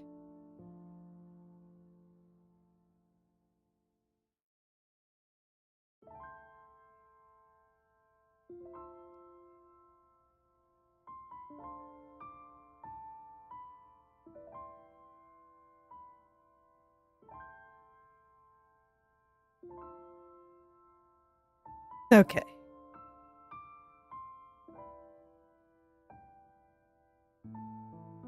Alright, I think that's good. So I guess I'll just leave them separate. Let's start blending this one. And then I'll get into the other one. Okay, so how do I want to do this? Like, this end should be hard. This end should be soft. So let's get the soft ones first, actually. I think I'm gonna make my life a little easier. This brush works pretty well when you want things to be just really, really smooth. I use it to get started, and then I go back over it with the airbrush. Makes things a little bit less plasticky in my experience.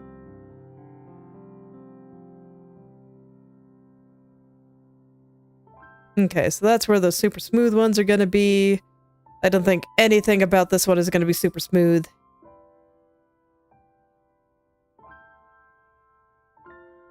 Go ahead and smooth out where some of this is gonna be smoother.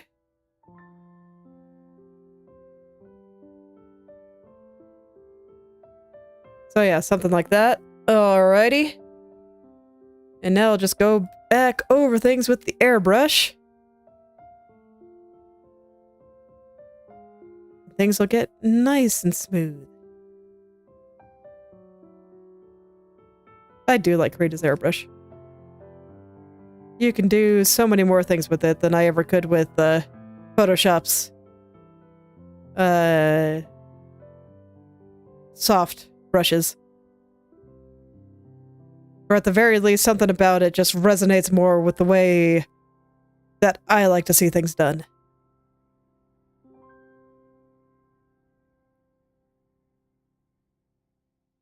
Okay, and here, it's like, even though I want this edge to be hard, I don't want it to be like, I don't know, sharp. I want there to be a little touch of gradation there. And again, Krita's airbrush, fantastic for that. I press hard, like really hard on the tablet, and the edges get a little bit harder. And if I press really, really soft, then the edges get really, really soft. So that's how I manage both ends there. Often at the same time.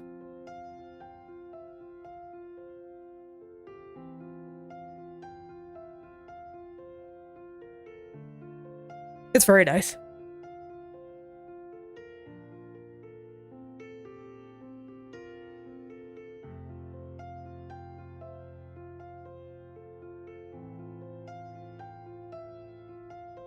Okay. So I think that's good there. Let me get my swatch back. And now I can add in my lights. So that was... Is that you? No, that's darker. I swear that I had a light picked out. That was you. There we go. Just lost track of it for a second there. Okay. So now I can think about which things are just gonna be completely in the light. And that's gonna be like this frill.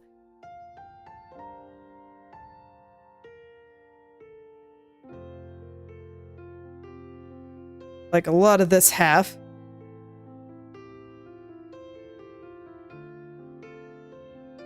I still want a little kind of crease there, but a lot of this is gonna get pulled into the light. And everything kind of facing the magic circle at the bottom.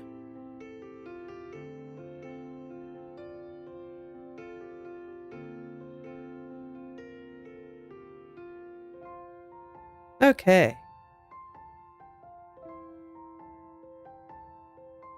I probably should have actually had the light part facing this a little bit differently, but this is fine.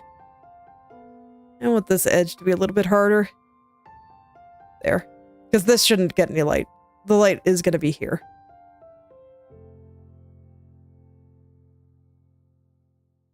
And then the light is going to get less and less intense as it folds back around, and I don't think I put any highlight over there. So yeah, I think that's pretty good.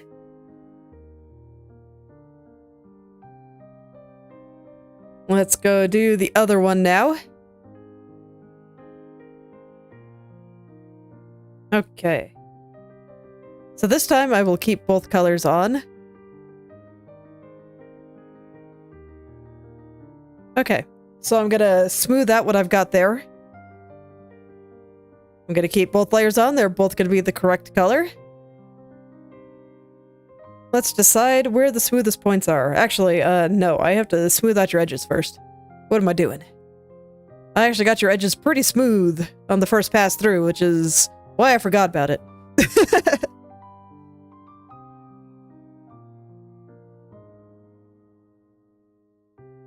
You should be tilted like this. I had you going backwards. And you should be tilted like this, and... yeah, I just had some of these going backwards. Okay, that's why I go through and check these things.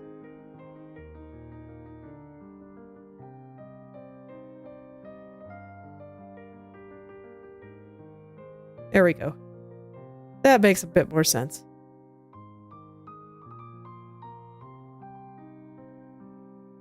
So I think I have this set up so that this guy kind of sticks out a little bit. I'll go ahead and do it like that. I think it looks fine.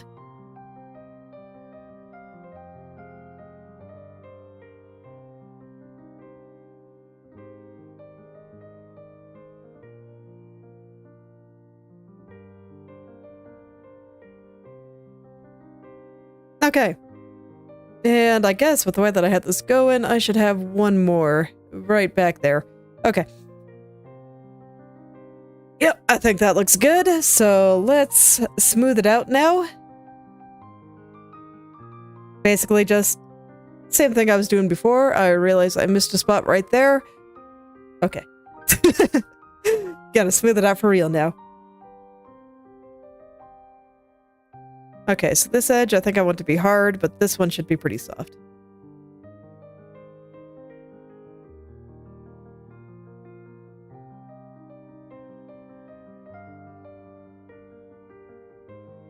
Okay, then here should also be quite soft. This should blend in very, very gently.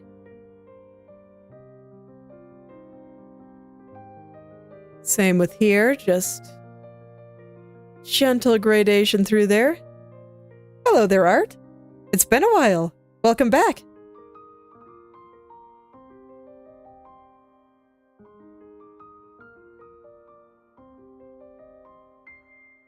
Okay, and I think this one should be soft. So I'll go ahead and soften this up.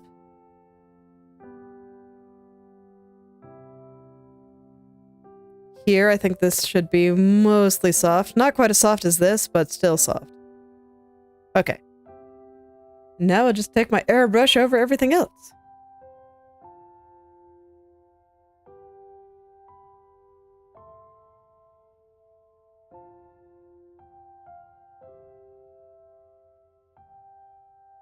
Okay, so once again, I want this to be soft, but not like sharp. I don't want it to look like you could cut yourself on that edge. So I'll bring the airbrush in a little.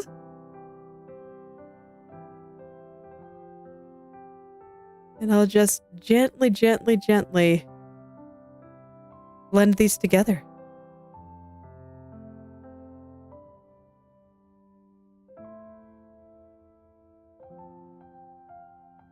Yeah, just like that.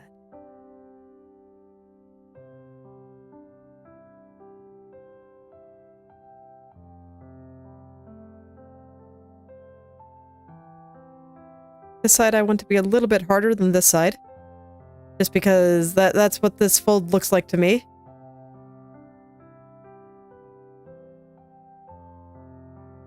Okay.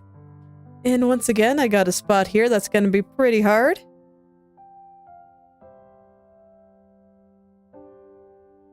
But a little bit softer than, like, say, over here. Actually, I think here should be a little bit harder than what I have. So I'm gonna press a little bit harder with the airbrush to get a slightly harder edge here. There we go. So yeah. Yeah, makes sense.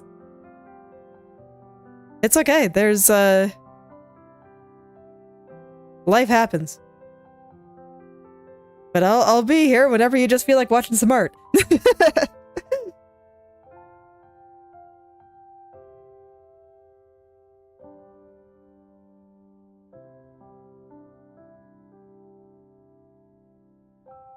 Okay, so this one's gonna be pretty hard too.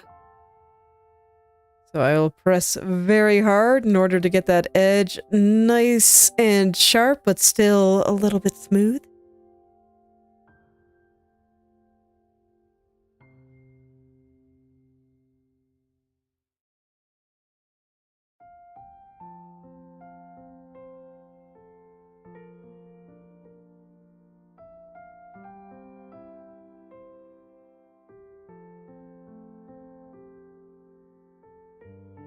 All right. Yeah, I think this is coming out very nice. I'm very pleased. Girls are hard. But they do look so nice.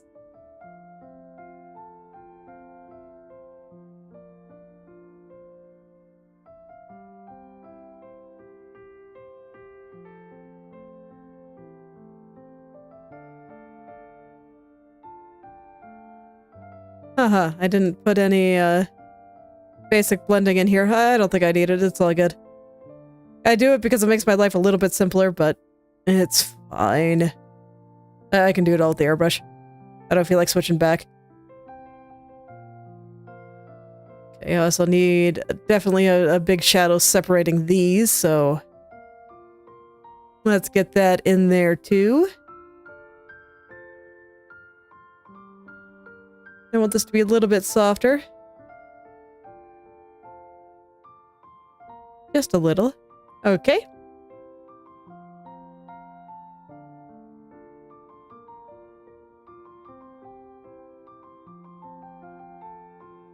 Okay, and around here. Just want to bring all that in. Okay, and I think I want to make right here a little bit softer.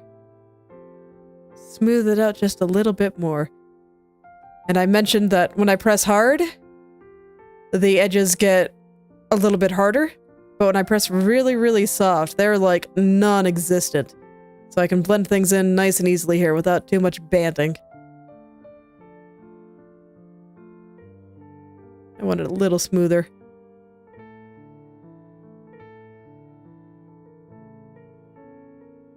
So I'm picking colors from the middle there and kind of going over it a little bit more.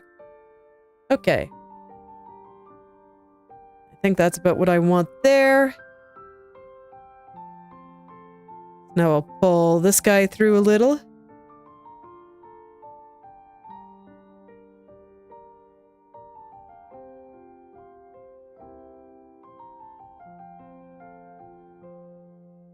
There we go. That's starting to look pretty good.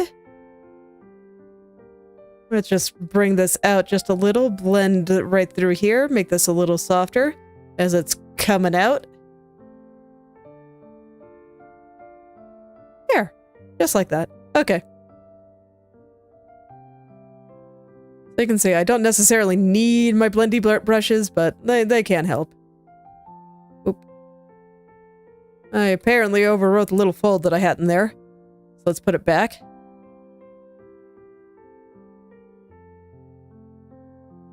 And then these two I'm just going to leave completely in shadow. They can blend together. It makes sense. As things go further into shadow, they become a little bit more... blurry is the wrong word, but because what we see is based entirely on light, as there's less light to be seen, we see less detail. So I am fine with just leaving it like that. Okay, so there we go, and I'm gonna put just a little tiny bit of dark spot kind of near the edge here, so this way it looks, they don't look quite so paper thin. I was noticing it more clearly here where this felt very, very stark, but I want to do it on both layers, so. Just the slightest hint of dark. This side doesn't really need it. So I'll do it here too.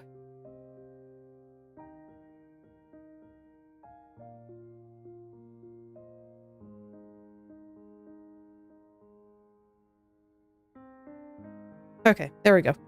That's better. Now then, I'm gonna go switch the color on the arm piece. And now it's time to go put lights on the second layer of frills. Where'd they go? There they are. Okay. So once again... did I not pick the color? I guess I didn't.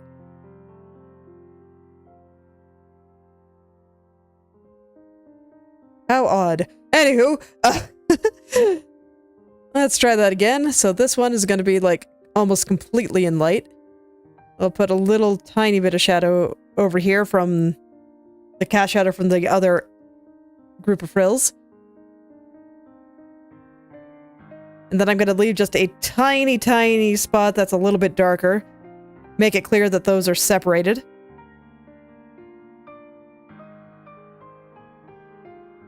Okay, now I just think about which spots are facing the light.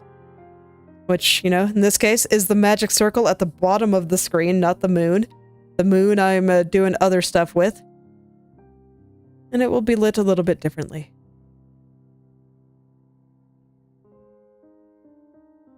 I think most of this one should be in the light. This one gets a little bit over here. And just a tiny bit, like right here, I think. And this one doesn't get any. Okay.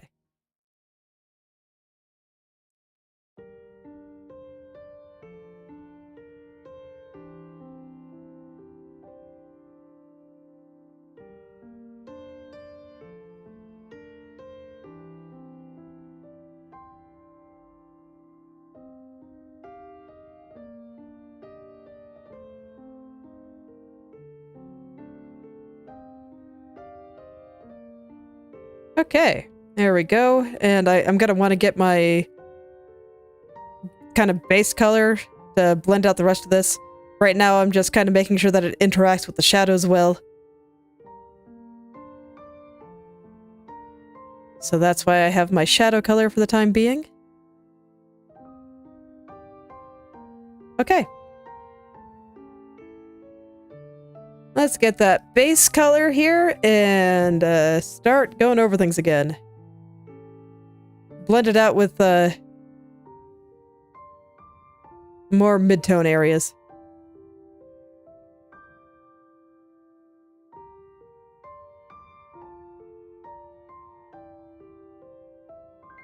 So there are certain parts of this that I want to be hard and certain parts that are soft. So I'm kind of managing the harder spots first. And then I'm going to blend out the areas that should be a little softer. Edge control.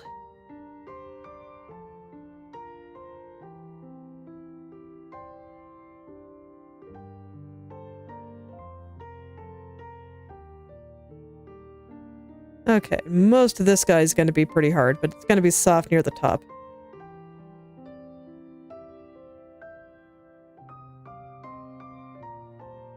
I just kind of feel like the way this frill is like... It looks like it's like being pinched together a little bit. Like, if you grabbed this end and this end, it'd be real easy to fold them together. So I think this area is kind of facing the bottom a little bit more than it... Like this one, for example. So I'm kind of trying to get that impression in there.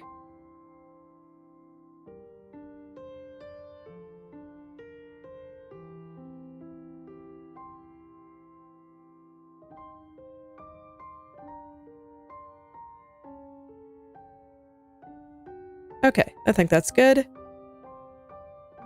This guy is mostly facing that direction, just not completely. So that's why I want to fade out the light on the end there. Just like that.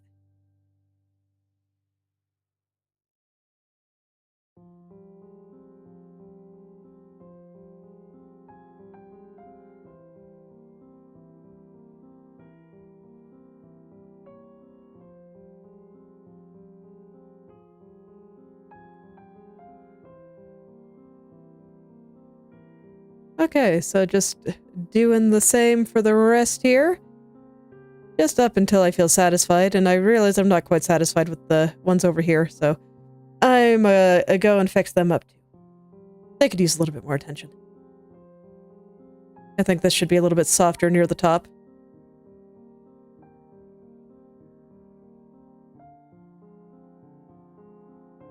I kind of like the harder edge near the bottom, so I'll go bring that out just a little bit more. But I do like the softer edge near the top.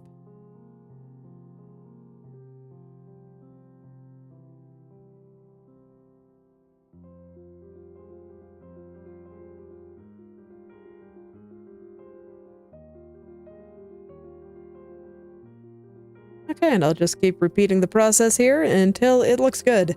And I think that looks pretty good. So there we go. I think that is that entire thing there done. I think I'm gonna do the hand before I go and do the arm thing. Yeah, I think I'm gonna finish the hand before I smooth out the rest of her face again. Just in case, you know, I keep doing what I've been doing and I change the face again at the start of next section. It keeps happening. But it's okay. I think it is just time to finish this hand. Alright, I think I can just leave my swatch on now, because it is no longer just covering things and getting in the way. Let's see here.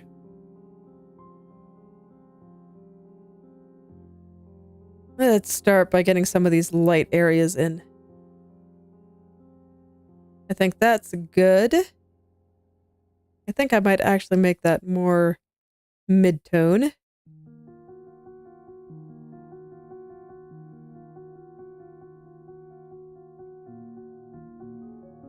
Okay.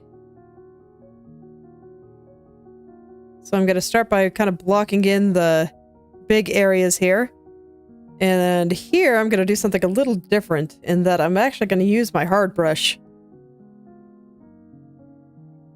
to define the edge here, because that is a whole finger. That is not just some basic shadow there. That is a finger. And the index finger is kind of going behind it. In fact, I should adjust the edge just a touch. So that this way it is not, like, right up against the edge. Make it clear that this knuckle is coming from that finger.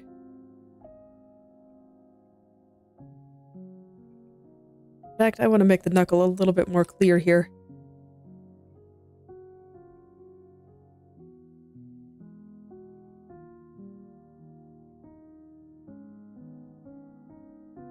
There. And then I can worry about getting all the little pieces right, and, you know, there's always shenanigans. There just always is. Okay.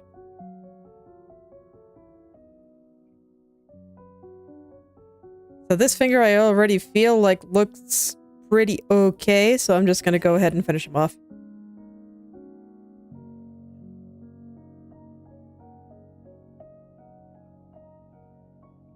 This is just a bottom plane of the finger there. Okay. Then I'll get this side of the hand. Once again, I think it looks pretty okay. I just kind of need to make it look a little less boxy, a little bit more fleshy. So I'm going to go ahead and do that.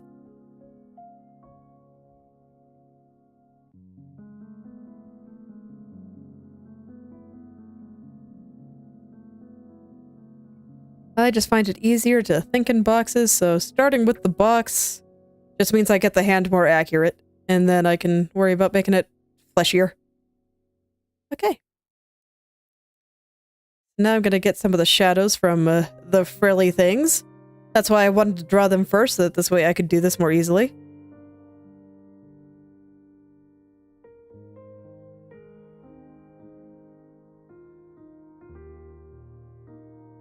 There we go. There's some nice cast shadows there.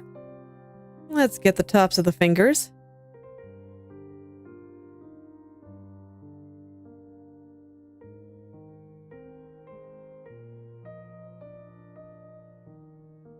The index finger doesn't get the shadow because it is doing something a little different.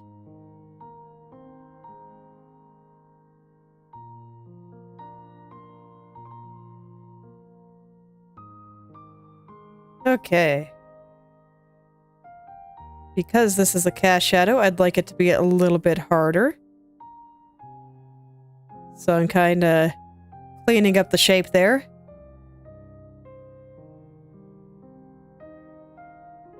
So I'm trying to get some of the meaty parts in the hand showing here. Mixed success, but it's fine.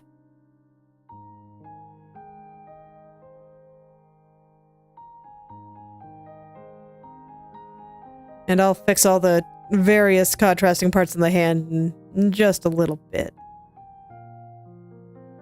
Right now I'm just kind of blocking in the major areas.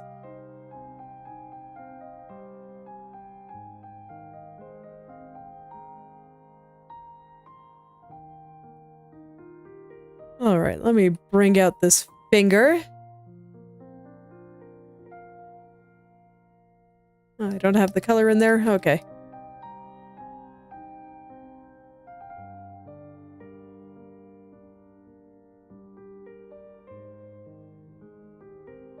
Okay, so this area is totally in light.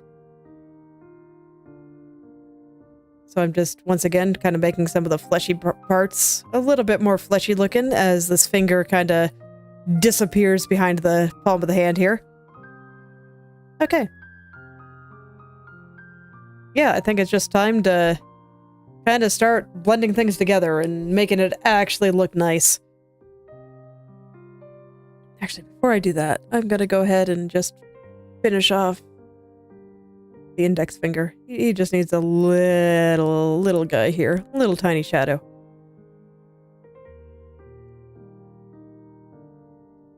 Okay.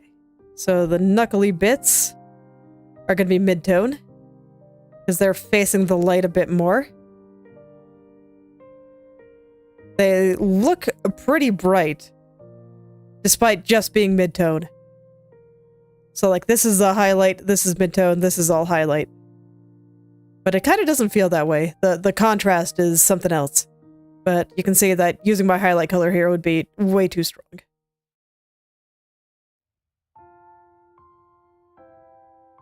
Okay. And then on the side of the fingers, I'll very clearly define where is side and where is top now.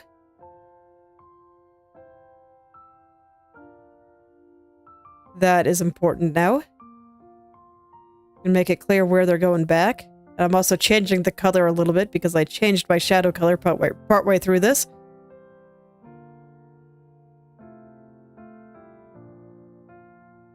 And then her thumb's going to be somewhere underneath here, so we don't really see it. But it's still good to keep in mind. Keep track of where it is.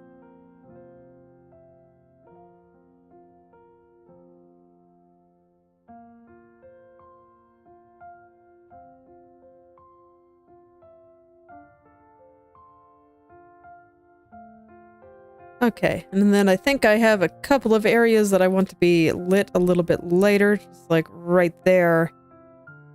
Most of here. Okay. How's it looking? I think the color on here is a little bit too stark, actually.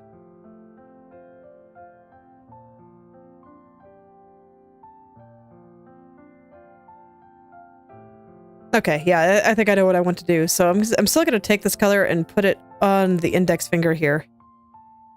He's going to get a nice cast shadow, and then I'm just going to replace all of this with this color. I think that'll look better. Contrast too strong.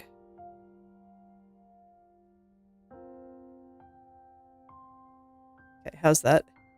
That is much better. Okay, so I'll keep that really dark shadow color for, like, the darkest parts. There will be some very dark parts right where they kind of brush up against each other, though, so... Because her fingers are, like, pushed together.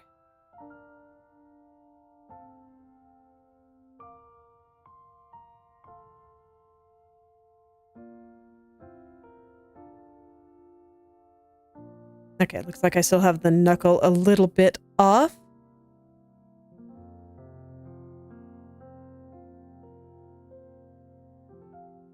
Let's try to get him nice. Let's see, angle the fingers like this.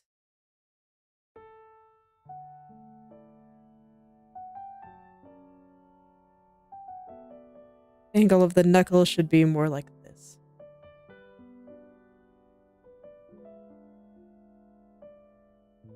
It's gonna go like in between the shadow of the finger here, I think. Hopefully my hand anatomy is correct here.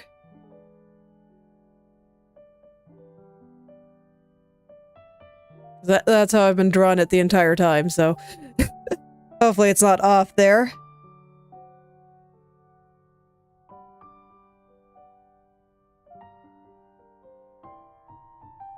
Yeah, looks good to me.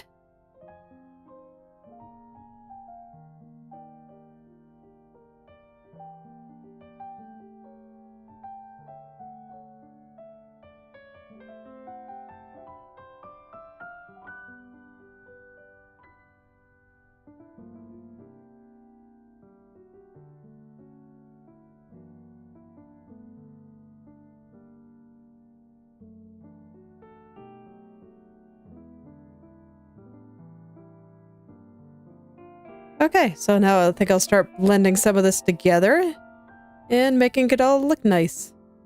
Now that I'm feeling a lot more confident in my big shapes.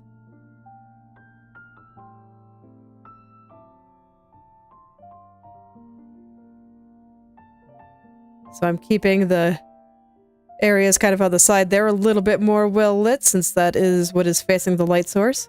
But I'm still keeping a nice dark shadow in there from where the fingers are, like, touching each other.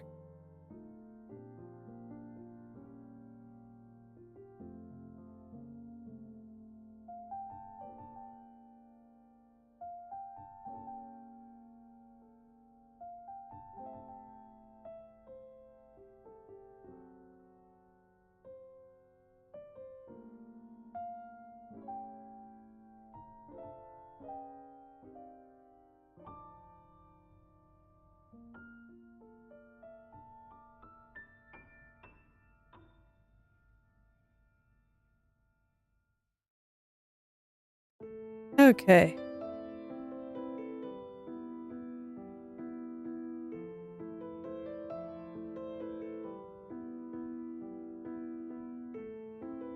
So I'm trying to make here look really soft. I want to make it clear that there's a pretty big plane change here. So like this part is the side of the hand and it is facing toward the light. I actually think I have it a little bit too thick.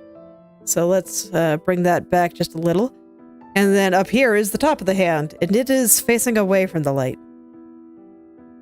So I want to make sure to kind of emphasize that. And you can see that just by adding more shadow on top, I made the side of the hand thinner. So that's basically all that light means. It just means that something is changing direction. I just felt like some of the angles of the fingers here were a little awkward. So I figured I'd fix that.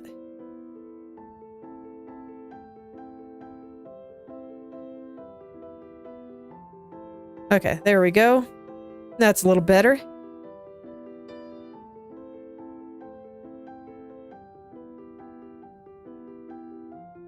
I haven't drawn Knuckles in a really long time. I really don't think that's the right spot for them. Let's try again. I do think it'll be... I'm looking at my own hand for reference here. It's like mine do kind of show up in between the dark parts, but I think it's more that they're aligned a little bit more with the previous finger. So... a little bit more like this.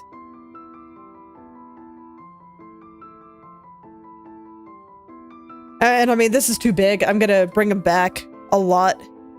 But I just wanted to get the basic idea in there.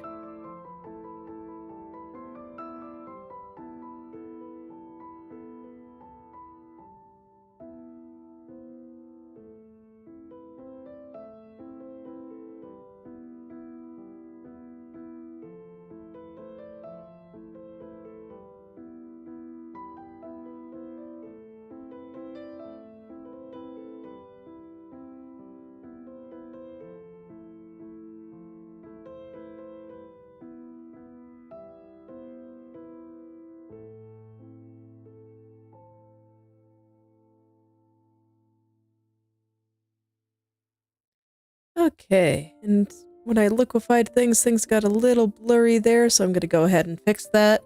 But I do think that looks better.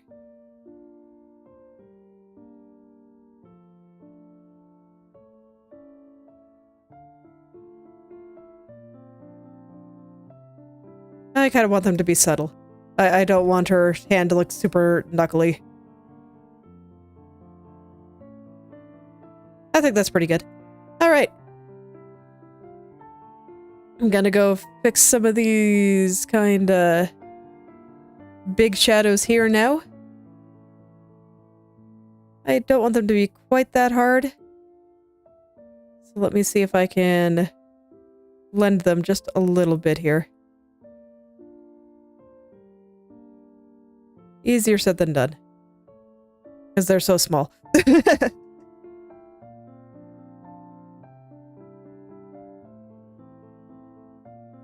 They are very, very small.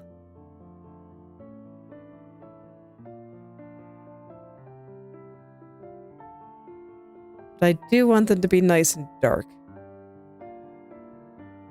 So I'll probably go back and forth a little bit. I wonder if there's a better way I can do this.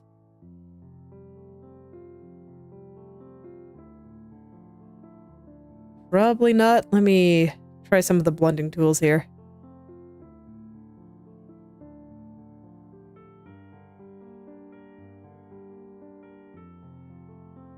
I guess that's okay. I think I still want it to be a little darker, but it helped a little. I just can't press too hard.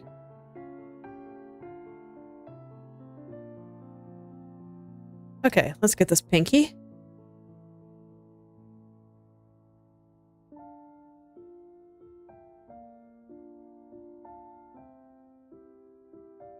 Make it look nice and fleshy through there. So yeah, I think that's pretty good. The fingers might be a little thick. They do look kind of chunky, don't they? Okay, I think that's easy enough to fix though, so I don't want to get the index finger. Index finger is fine. But I'll go ahead and grab the rest of these and just kind of see if I can flatten the hand a little.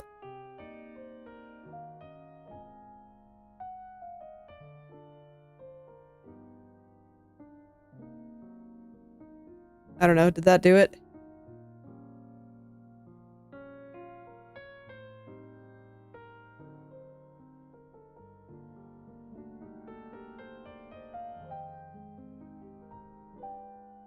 I'm gonna take a look back between these two states and see which one is better.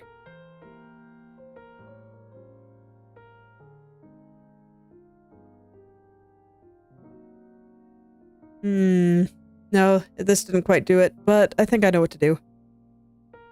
I just have to be a little bit more deliberate. So I will select each individual finger, bring the hand a little bit closer. I might have to make it a little bit bigger once all is said and done. But we'll at least get these fingers a slightly better width like this.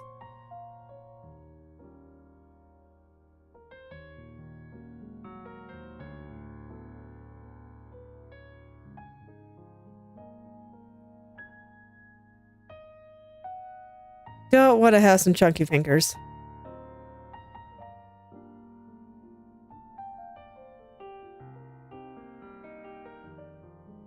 Alright, I just gotta kind of smooth them out a bit. And how's that? Indeed, it did make her hand a little bit too small, but, you know, that's easy to fix. And I'll probably have to fix the length of the index finger, but that's okay. I guess I should adjust the nail too.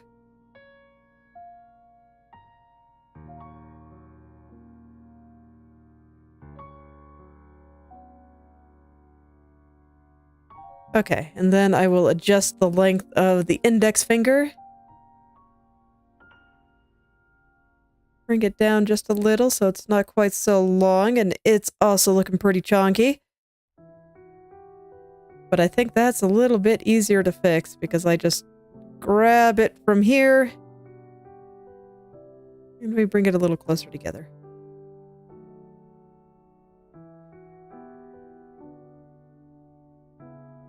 I will definitely have some corrections to do on that nail, but that's okay. I can do that.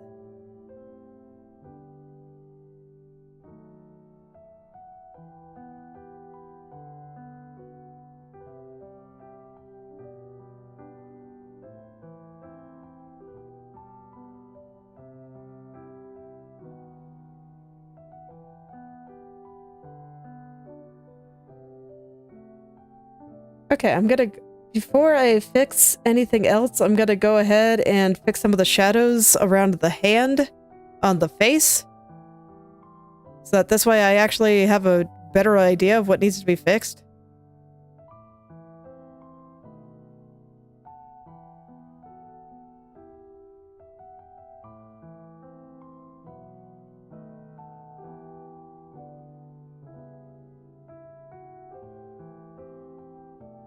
Okay, yeah, that seems all right. I do want to kind of straighten out the finger and stuff, but yeah, there we go. That honestly looks a lot better. The fingers were a bit thick. And I don't even think I have that much to correct despite all of that.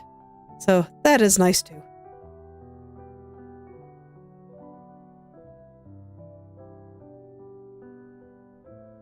Okay. Time for some smoothing.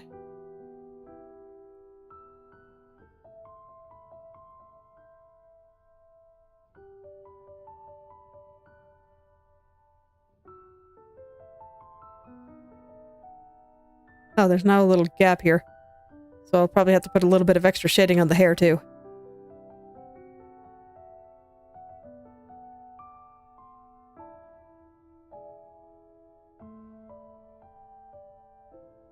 Okay, need to take back the pinky a little. just a little too far forward. Just go, whoop. Bring them all the way back here.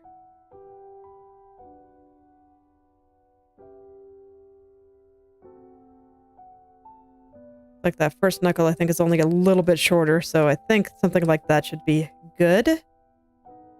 And once again, I'll have to adjust those face shadows.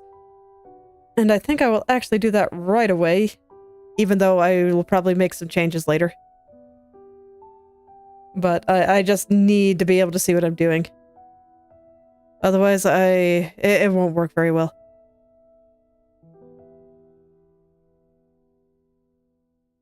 Okay.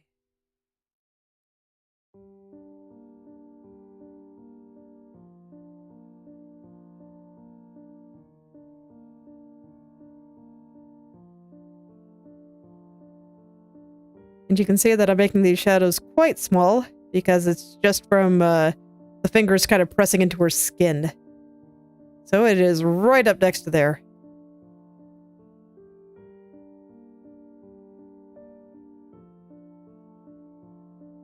Right up next to it.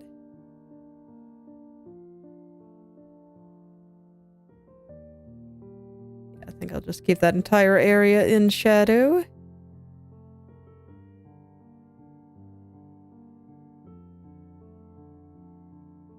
This one gets a little bit extra on the top, just from both the cast shadow from the finger and because she's like pushing her cheek in.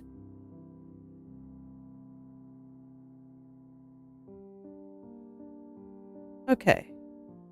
And then from here, I think I would like to round out the fingers just a little. They're a little square. Fortunately, I think I am on track for actually finishing this hand today, so I am happy. No, not airbrush. Normal brush. Where the finger kind of starts to come out there. We can see a little bit of the side here. Just a teeny tiny bit. Oh yeah, that's looking so much better. Is it the right size? Did I make it too small?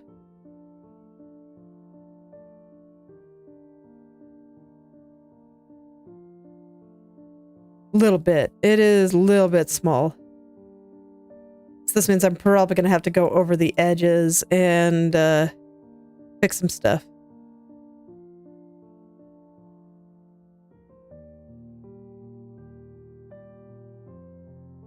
Make sure it's attached to the wrist here.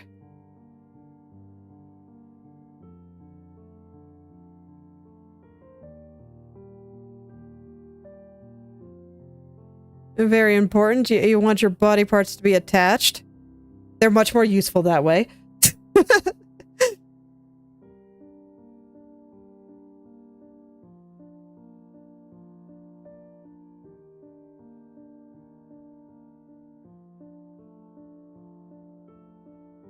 Okay, I think that's pretty good. Maybe a little bit big. Let me take it back just a little. I'm kind of just comparing it with the size of her face here. Because a woman's hand covers up maybe like half. Probably a little bit less than half. And that's of the face area specifically. So yeah, that should be pretty good.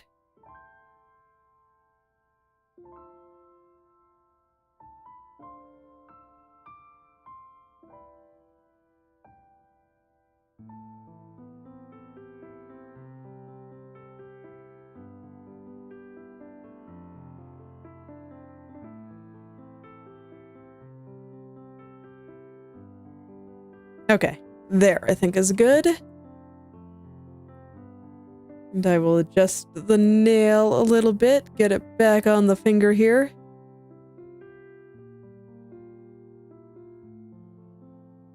Okay.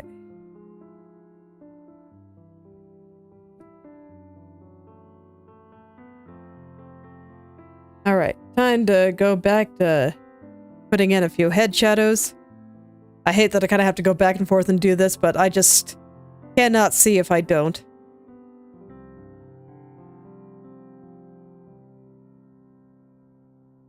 Okay. That's why I'm still just keeping them fairly messy, but I want to make sure that the index finger is squishing the right spot of her cheek, and that I want to make sure I can actually see where her fingers are. I think they're long. Really should have fixed all these proportional issues before I started shading it too much, but it's all good. These things happen sometimes.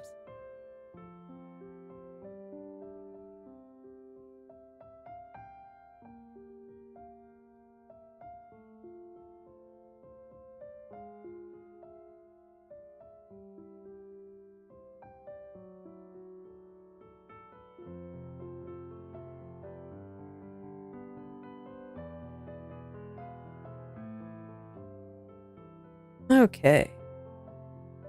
A little bit of residue. Got to clean there. Okay. They doing better?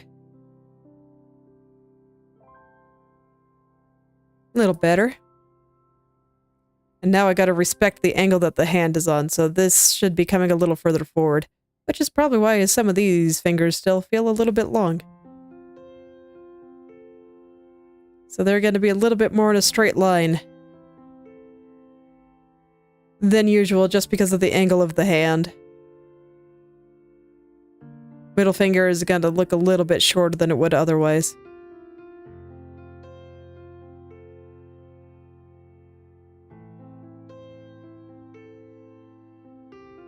There we go, I think that's pretty good.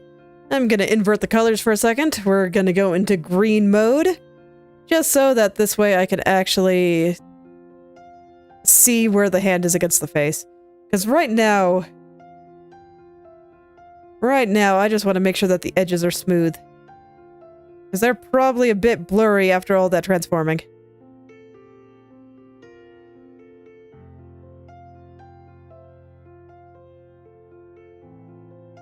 And I don't want them to be blurry. I want them to be nice and clear.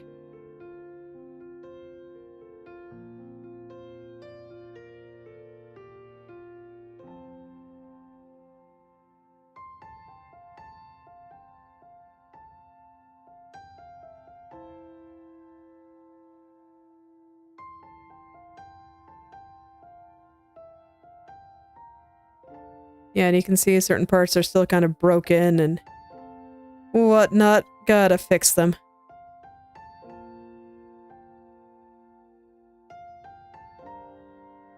And I actually think a little bit of fingernail might be showing on this pinky, so I'll have to think about that. It might be going far enough back into the palm that we don't see it, but I should explicitly decide that and think about it. Actually, no, I don't want that. I want this. Okay. Where we see a little bit of the side of the finger there.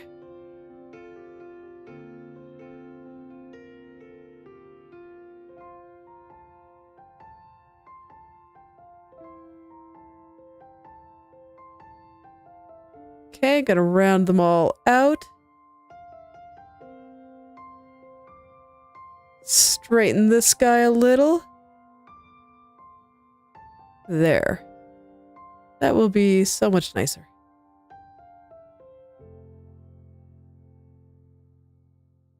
Oh, great. Okay, so now I can go out of green mode, and I can reblend this entire mess. But first, I'm gonna go do this fingernail here. I'm a little bit sad I had to really mess everything up in order to fix it, but, you know, these things happen. Nothing I can't handle.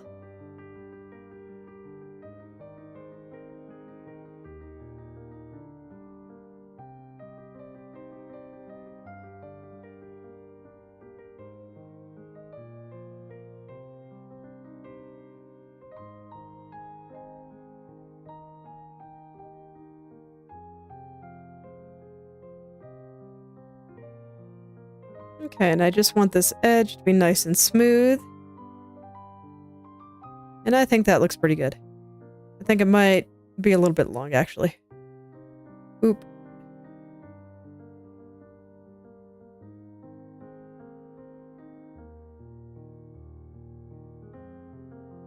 Okay. There we go. That's better. Okay, now I can, hopefully do the blending proper this time. We'll get it all nice and smooth and looking very, very nice and pretty. Look, I will say that if you ever decide to draw a girl, make sure you spend extra attention on her hands. It's important. Just take my word for it.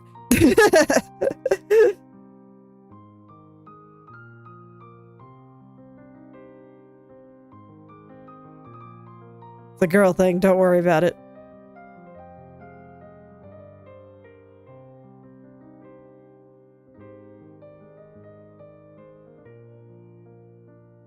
Alright.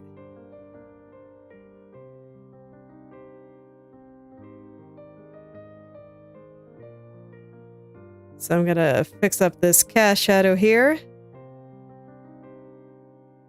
Make it a bit nicer. Alright, and then I want to define the pinky. I'm gonna do things in this order this time. Probably how I should have done it initially, but it's okay, I can do it right now.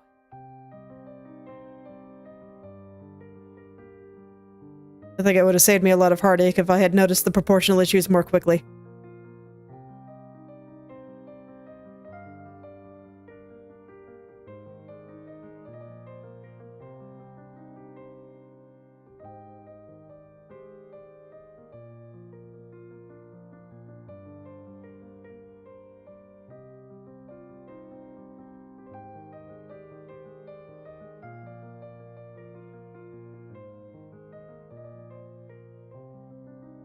Okay, I don't have the angle on this finger quite right, so I just need to liquefy a little bit in order to get it there.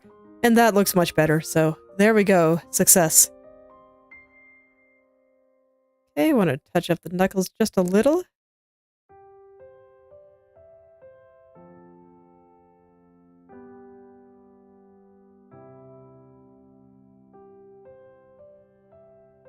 Just a little here.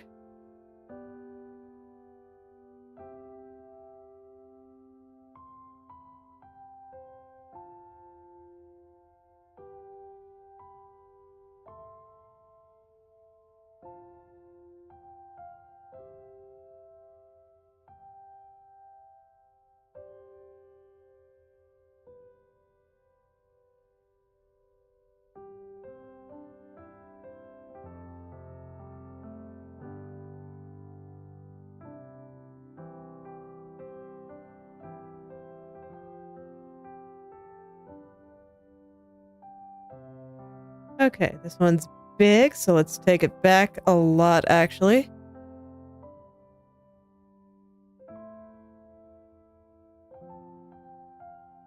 Yeah, there we go. I think I want this one to be a little bit higher up, actually.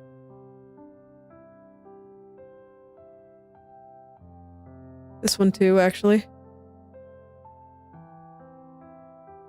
There we go. That looks pretty good. A little bit more structural.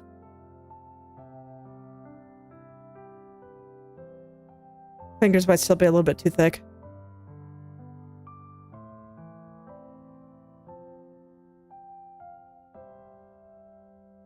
Let me think about it real quick.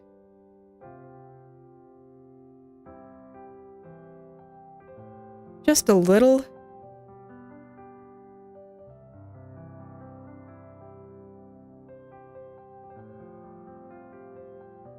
It's just they're like overlapping each other a little bit. So it's making them look thicker than they otherwise would because of that. So let's just bring this in a little. How does our hand look? Is it a good size? Did I make it too small now? Just a little, I think. So I'll make it just a little bigger.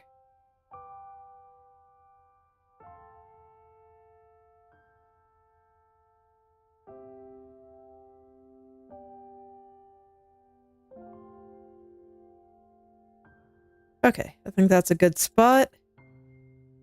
Which does mean I have to go back and fix shadows again. Very unfortunate. It keeps happening. It is what it is. I'm a little afraid because I'm kind of getting into the mouth here. This is why a lot of the time I have the mouth on a separate layer. But it just wasn't in the cards for this one.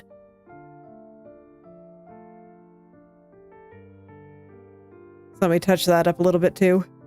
Okay. Otherwise it'll just bother me.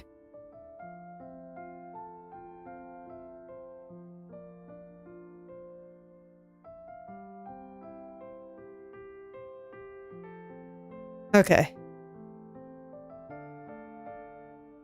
Alright, maybe I won't quite be able to finish the hand. A little bit sad, but I'm most of the way there, and I have fixed, like, all the problems and drawn so many other things that, I think I'll still be in a good position next time I work on it. Alright, where was I? Hand. Okay, I'll do my best. I'm determined to kind of see it through here.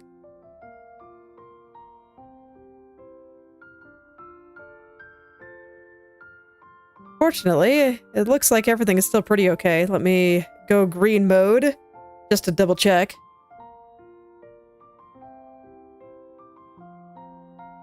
Okay, nail's a little bit long.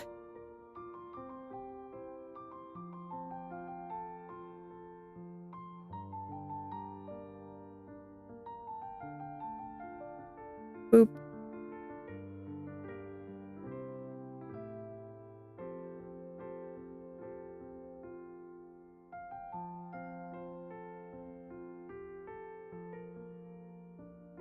Okay, but I actually think that everything is still together pretty well. So who knows? Maybe I can pull it off. I got a little more than 10 minutes. Let's go. Let's go. Let's see how much I can get.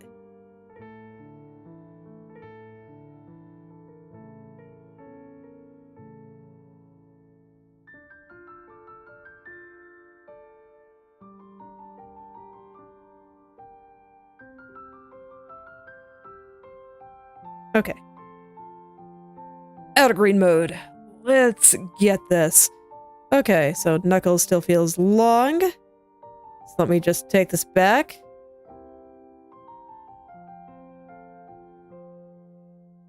I've been working on my speed, so hopefully I can just get these last couple of minor bits in place here.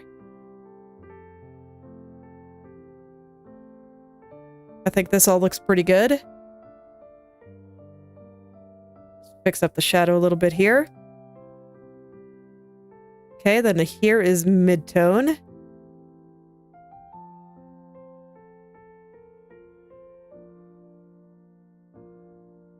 I am going to have to fix where that shadow is. That's fine, I can do that.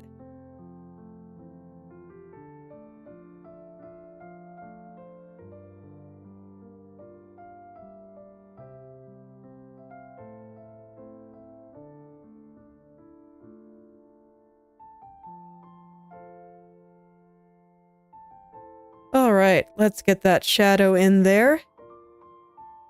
Okay, this is actually going pretty well, so maybe I can do it.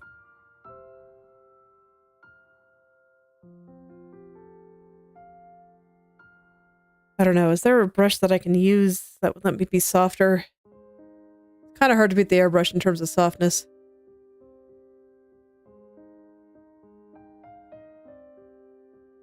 Okay, no, I have an idea. So I'm gonna brush this in with the airbrush here. In theory. Okay, I'm gonna go back over it with the lighter color. Okay, I think that's where I want it.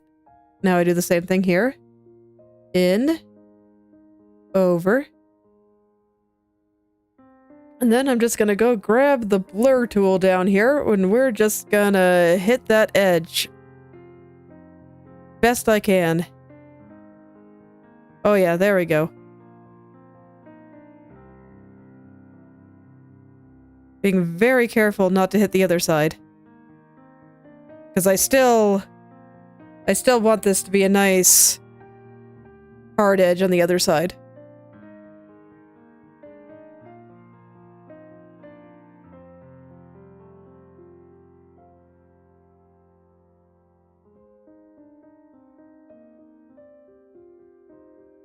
Okay, and then I'm gonna kind of taper it just a little at the end.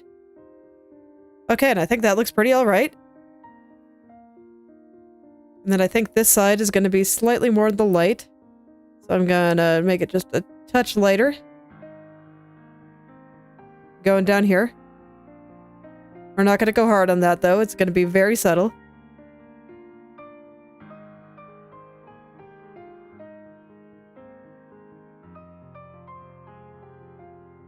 Okay. Have a little bit to fix here. But I think the last thing I gotta do is fix the shadow on this finger. That separates it from the finger in front.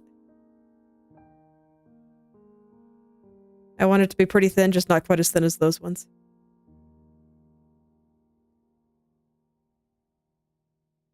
Okay, and last but not least, does the pinky need a nail?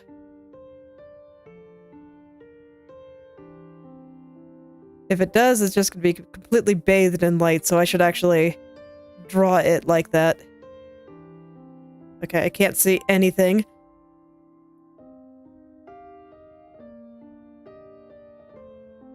But yes, I do think it needs a little bit of nail.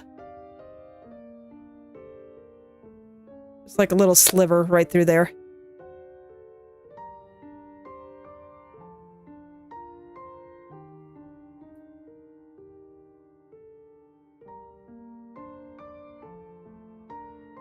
And I think it gets thinner as it goes down because of how the pinky is turning.